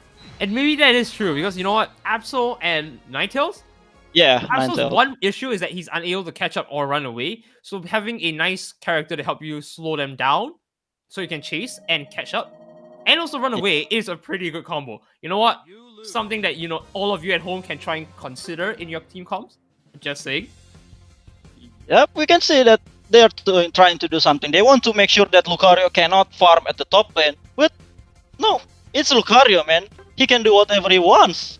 He gets so much damage, he gets so much mobility. Even though he got nerfed so many times, but still, he can make sure that top lane is going to be win all by himself. And meanwhile, bottom lane is the same. It's only Charmander and only Wigglytuff at the bottom lane. They can punish those two heroes any single time, man. It is not easy for them to come out on top like that. With the 1-1-3 composition, you have one more extra Pokemon who's able to poke you down if they're not taking the any of the objectives. Like, you're not taking any Ordinals, you can just be hitting them, and they can, like, if you don't steal it, just go for them, right? Yeah, I think so too. Especially when the jungler is so much mobility, like the Talonflame. So the Team XDT really need to make sure we gotta win every single team fight, man. Because you know they can do objective faster than us, they can do mobility more than us, so we need to make sure we can win the team fight and we can punish every single move they make. But no, Team War is really good at the team fight, man. So, can you tell me what, you know, Team War would struggle against? Like, what is the play here for XDT to make that Team War would start to be like, okay, we gotta put in some more extra work? Can you tell me that? I think they need to make sure that at least they win one lane, man. Because last game they really broken up at the top lane, at the bottom lane, and they got no late game hero. I think they want to make sure that Charizard is going to be online, but no, he is only a single hero at the bottom lane. That Wigglytuff cannot help him whatsoever, and I think that need to make sure only one hero against that Lucario at the top lane that can do at least farming and keep up with the level, and so that the jungling too can manage to help at the top lane and give more pressure to Team War so that they can win any single team fight too. That's very insightful. And now, of course, the score is going to be 1-0 in favor of War Team here, War. the Vietnam team. But all hope is not lost. Best of 3, we might still see a comeback coming in from our Brunei friends here. And, always a strong competitor, right? We want to see how this plays out for Southeast Asia's meta as a whole as well. So, I'm excited to see this. I hope you are too. Maybe we can see like what they're going to ban next. Real quick here, I do believe that that's going to be going on at the moment. Because so far, War has banned Dragonite, right? And Yep, we still think that still means that Dragonite is really good. their composition is still very centered on the same few months, right? If they ban Dragonite, that means nothing has changed. Yep. So it's all going to be onto the side of XDT to try and find a more suitable composition or play a lot better. Yeah, I think they need to make sure that the Lucario at the top lane really not that free, because he can do so much damage when he is online. And at the bottom lane, especially too, when the late game hero for Team War is really free, so much free for farming, man. Like the Charmander and the Wigglytuff from the last game can do anything. They Completely don't even frozen. farm. I think for this second game, they need to do they need to do the same, like 1-1-3 composition against Team War. So what I'm hearing you say is you want them to try and mirror War here and try to make sure like they're more or less the same so that there's not a lot of like things they need to work on. Yeah, at least the laning stage is the same, like 1-1-3. If you want to do the 2-1-2 like last game, there's no time to farm for your late game hero. That's true, but we do see a few interesting picks here. This is a very, very I want to say this comp is very interesting. You don't Tremora. have a proper tank, right? Wigglytuff is going to be your main tank, but usually we relegate it to a sub role. And then this entire comp is really squishy. War is going for a very aggressive like comp here. On the other hand, we have a bit more maybe a more balanced composition, I would say. Yeah, I Because think top lane is going to be Lucario for War, and then the 3 Pokemon at the bottom will be Pikachu, very strong attacker, a tank like Wigglytuff, and of course sweets on that Eldegoss once again. So not much change there except for the switch to Venusaur, but okay, now change we the game. see the other side. No Absol here. But right? who is going to be the jungler here for Team XDT for you? I think it's going to be Sinner once again, or maybe Charmander. I think it's Charmander because Charmander from the last game is really, really bad, man. I needs don't to- think so. In Oh, fact, you I don't might think tell you. It might be Wigglytuff, Charizard, and Pikachu at the bottom lane. Because Okay. now your Wigglytuff is able to help you tank, you can go in, and then Pikachu can help you just slowly poke them out. Okay, at least they're doing 1-1-3 laning stage, right? Like you Because- said. Yeah, with that they can make sure that the late game Pokemon, like Pikachu or maybe Charizard, can do farm, and they can make sure that the late game fight they can win it. So here it is. There we go. We do see the Charmander at the bottom lane here, as it's called. And while they're mirroring, this is going to be interesting because, like we were talking about, Charmander has quite a lot of buffs here into Charizard, and maybe they can make something out of it. As it looks like the fight is ensuing, they are trying to make great work here, but the Charmander is not in far enough to make enough damage, and of course, it looks like they're gonna get picked off right there. Like the bad side for you're still Charmander, that your basic attack is really like melee Pokemon, man. You can do damage from far, so you need to make sure you got go in. But from Team War, you got Eldegoss and Venusaur that range attacker. You can do damage from far away, and only Wigglytuff at the front line, and they can do so much damage, and they can punish more than Team XDT at the bottom lane. Yeah, and already we do see the fruits of that because it looks like we do have a Wigglytuff. But of course, top side, relentless as well. We don't really need to figure out what's going on there. We just need to know that Lucario is making great work here, and Kwang is once again in the lead here with E-Speed at level 5 on the first beast, and that's pretty amazing. Yep, with the extreme speed, you can really get that beast so fast, and I think the bottom lane once again. Alright, so it looks like because another 2 evolutions coming out here, Suzy is of course getting the Razor Leaf here nicely done, and he's got poked off 2 KOs here. Can he get one more here on the last one because that Pikachu looking a little bit shoddy here? And now this is going to be it as they slowly path their way down. Don't have to do much here. Lucario is farming. Looks like SDG is in a very decent position if it weren't for bot, but we'll have to see. You can see that Team War once again giving so much pressure and take that Audino, but here comes the rotation, man. Here comes the rotation indeed. Can we see Kopimax make some work here? Because he's almost level 7 here. If he gets the Wigglytuff, he evolves. He might be able to go for a few more picks here, but no. Wigglytuff walking out just like that. Oh my god, like Team War, they really know how to survive, man. They know to take the objective, they know to revive the team fight, and you can see that Team XDT once again struggling to make sure that their Pokemon can do well in the late game later on. Charmander, you need to start farming out because even though there's no farm here, the only way you can do that now is you need to start clearing out because once that Talonflame comes in, looks like he got already the 2 KOs. I don't need to say too much here, but nicely done. The Cinder Ace coming in with the Pyro Ball here, going goal! And this is going to be another massive win for them as they can get the beast a lot easier now with their jungle not around. Another one coming down. I don't think you want to stay there. But Kopimax, just start farming. You got your team with you, the Charmander's able to level up, and now you just need to heal a little bit more, get level 9, go down for Dreadnought. This is their opportunity. This is their comeback. They're able to make this and take the fight here. They might be able to make something work here. I predicted it. So, yeah, they're take this first zap Dreadnought so they can do more damage to Team War, and here comes the rotation. I'm not saying anything here. Look at that. Lucario with the close combat going for 2 of their players on XDT, completely killing them off right there. You know what? He's not out for blood. He's just saying, if you want to stay here, I'm just going to press this. And if you're going to get hit by it, it's not my fault. And of course, it pays off. But top side here, XDT with the cross-map play here with the Rotom pushing in right there and nicely done. At least they traded objectives. Not too bad. Yep, I think that the captain from Team XTC said, forget the Dreadnought, we're going to take Rotom, we're going to make sure that our scoring is better than Team War, and we can catch up later on with that creep on farming. So how is this going to play out is going to be anyone's guess here, but I think bot side is pretty safe to say that you don't want to be on the side of XDT, as once again they completely call them out here as Charmander evolves to already the Charmeleon, but still too weak to do anything against them. Yep, you can see that this Venusaur with the Petal Dance combo and the Eldegoss backing up with the shield is going to do so much damage, and the survivability as well is going to be a nuisance for Team XDT. And right here, War again showing them why they are really in the game here, as they're gonna do some massive damage coming in back and forth. But XDT not wanting to let down, calls to Lucario, says, hey, come in here, get a close combat off here, maybe we can do some damage. But not really denting them too much. But a nice fireball here comes in and nice damage. But not King O here is probably an issue that you don't want to be on as they start to go for their scores here as Dennis falls down. Wigglytuff the only one here trying to defend here, but I don't think you want to be on this side. No, you don't. And you can see the Lucario from Team War.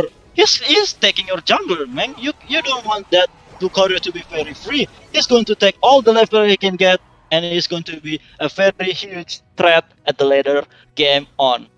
Once again, I am not surprised at the fact that War is always coming out on top by a little bit. They've always gone on to have this kind of HP bar suite here, but they've always made it out alive somehow, and I think that's just the issue here. XDT is not capitalizing on getting KOs. They're just trying to do mass damage and not really focusing. No, yes, they're going to do many damage to many heroes. They don't focus to only one heroes. Like Team War, you can survive so much with that Cotton Guard from the Eldegoss, man. And the Wigglytuff with that initiation, he's going to be a very bad hero for Team XDT. And rightfully so. Now we are looking at, of course, the cross-map play once again as they go for Rotom here, but this time as a team, which might be the key strategy here for XDT, right? If they can group together and fight all of them, they might be able to come back. As, of course, we already see Unite being popped off the side swing slam, coming in, giving some massive damage here with the corner crowd crash. Nice heal coming in from Sweet. But can they get a few more picks here? As cause we do see the Talonflame again going ham on everyone here. And of course, it's a massacre, so to speak, as Rotom is also taken out. And basically, XCTT completely falls off here, and that push is annihilated and for naught. I mean, I don't know what they're trying to do at the top lane, man. They're losing levels. They want to push with the help of Rotom, but no. Team War is already there with 4 heroes, and the rotation from the Lucario just make it better to make sure that Team XDT is punishable. And yeah, they can do anything right now, man. I think they need to focus only to Warp for now. And I think you are right. So, this is going to be how it's going to work, or at least how I see it. You have about a minute on the clock. You're going to farm what you can, and you're going to position well. You want to take the first pick you can take, and then start scattering, and then, like, you know, grouping up again, once again, and slowly pick one bit by bit, like this, right? Lucario's on his own. There's nothing you can do. If you can kill Lucario here, nicely done. Big XP coming in here. Lucario is out for the count for 17 seconds, and that means you can rotate down to bot to get some XP. You can go to top to get Rotom. Just do something. Yeah, but still here, you can see that the sneaky goal from this Venusaur. Oh, it's going to be a very huge advantage from scoring. Like 300 already from Team War. They can do this without Zapdos, I think. I think so too, but we don't want to be too sure here, right? Right now, they are in a better position than they were at the start, but that is not saying that they are in the lead, because War is again ahead. So, if they get the Rotom here, they have to try and defend this, but I don't know what to tell you about it. It looks like they are not in time, and again, levels issue. Nothing is changed here in terms of that number, and it looks like War is now pushing forward. Yes, you can see that Zapdos is already spawned, and the Team XDT is scattered. Where's Now, again, I'm telling you, they were in a much better position, but again, not in a leading position. Not the pole that they want to be. They're not in like first place here. They're not winning any fights. But when they picked them off bit by bit, that was their end game strategy that they could capitalize on. But now it's all for naught. They're all not taking it. Zapdos is going to be taken just like that, and War is going to push in for the win here. I don't know what to tell you. Then the only play they can make here is try and get them to die or get KOs, because what else can you possibly do? No, I don't think you can do anything for now. Like, the Zapdos is taken by Team War. There's Rotom even at the top lane is going in there. They're left it out open. You lose at the objective. You lose the scoring. It's over for Team XDT, I think, man. It really is. And I think it is time for us to just try and hope and pray here. The XDT has a strategy. They still have a minute on the clock, and they do have points at the very least. They have about 500 points in here. Well, it's not enough. If they do get a few KOs, maybe they can make a play here, but it looks like they more or less surrender. We just see them just spinning around. So, Yeah. I think we can wrap this up. Shall we wrap it up here? Nah, but there's still time, and I think Team XDT is still thinking for tomorrow's games, maybe. Like, okay, guys, what do we get from here? Team War is really good for team fight. I think we need to do something about it for tomorrow, and we need to make sure that we are going to be better for the next game. Maybe so, but for now, at least, we are going to have to call it quits here, because 900 to 400 points. I don't think there's any other way you can come back here, because everything's going to be so on the center. And look at that. 0 points from the Lucario, 0 points from the Cinderace, 0 points from Pikachu. You're not having enough to score. I think it's safe to say War has taken the win for this one. GG's. Yes, it's really nice to be from Team XDT, but once again, Team War, they show, like, from their team name, they're here to fight you and make sure that they're going to win every single team fight. Yep, as we called it. Almost 1,000, man. You can see that Team War is really solid with the, especially that Talonflame. I know its Talonflame is really, really good. Again, we see the damage numbers. No surprise, Talonflame's on top. Lucario this time not too high, but also matching both Lucarios, right? More or less have the same amount of damage here. They play a lot differently, and almost came closer than the last game. But XDT, I think your change was a little bit too slow, and you didn't have time to adapt to that. I still think that once again this Charizard showing no so impact to this team. Like you can do so much more damage with your buff, with that flamethrower and fire burst, but if you're struggling at the early game, you are nothing later on. Right, right. So what could we possibly do in this case for XDT to really, fix that composition up? I still think that Charizard still better changeable for other Pokemon, man. Like there's no impact for both game for me for this Charizard. You're right, you're right. Changing Charizard might be a play here. And, XDT, well, that's the advice that, my co-caster Stevie is gonna give you. I'm just gonna piggyback on that. But War, again, congratulations on taking that out. That was a fantastic display of skill there. Yeah, and we are going to make sure that Team War is going to the upper bracket, I think. Yes, they are. Yes, they are. But unfortunately, I do believe these are all the games we have for today. So, not sure if you want to have any final words here or any final wrapping thoughts here, but I think most of the teams here did a fantastic job today. It was some of the games were 2-0. Not all the games were a complete landslide. There was always adaptation. We could see clearly that, hey, well, they got landslide in game 1. We were able to come back and push for a better situation in game 2, and we went completely lost. And, that's a very good example is the game we just casted.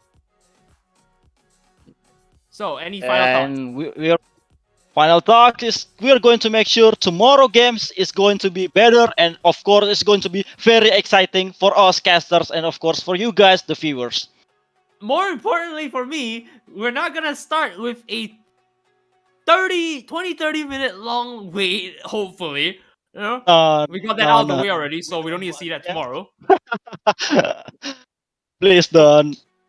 Yeah, but in any case, once again, thank you all for watching today's so qualifiers for our Sea Community Invitational. My name is Nitera. Of course, I got Stavey with me, and we'll see you tomorrow.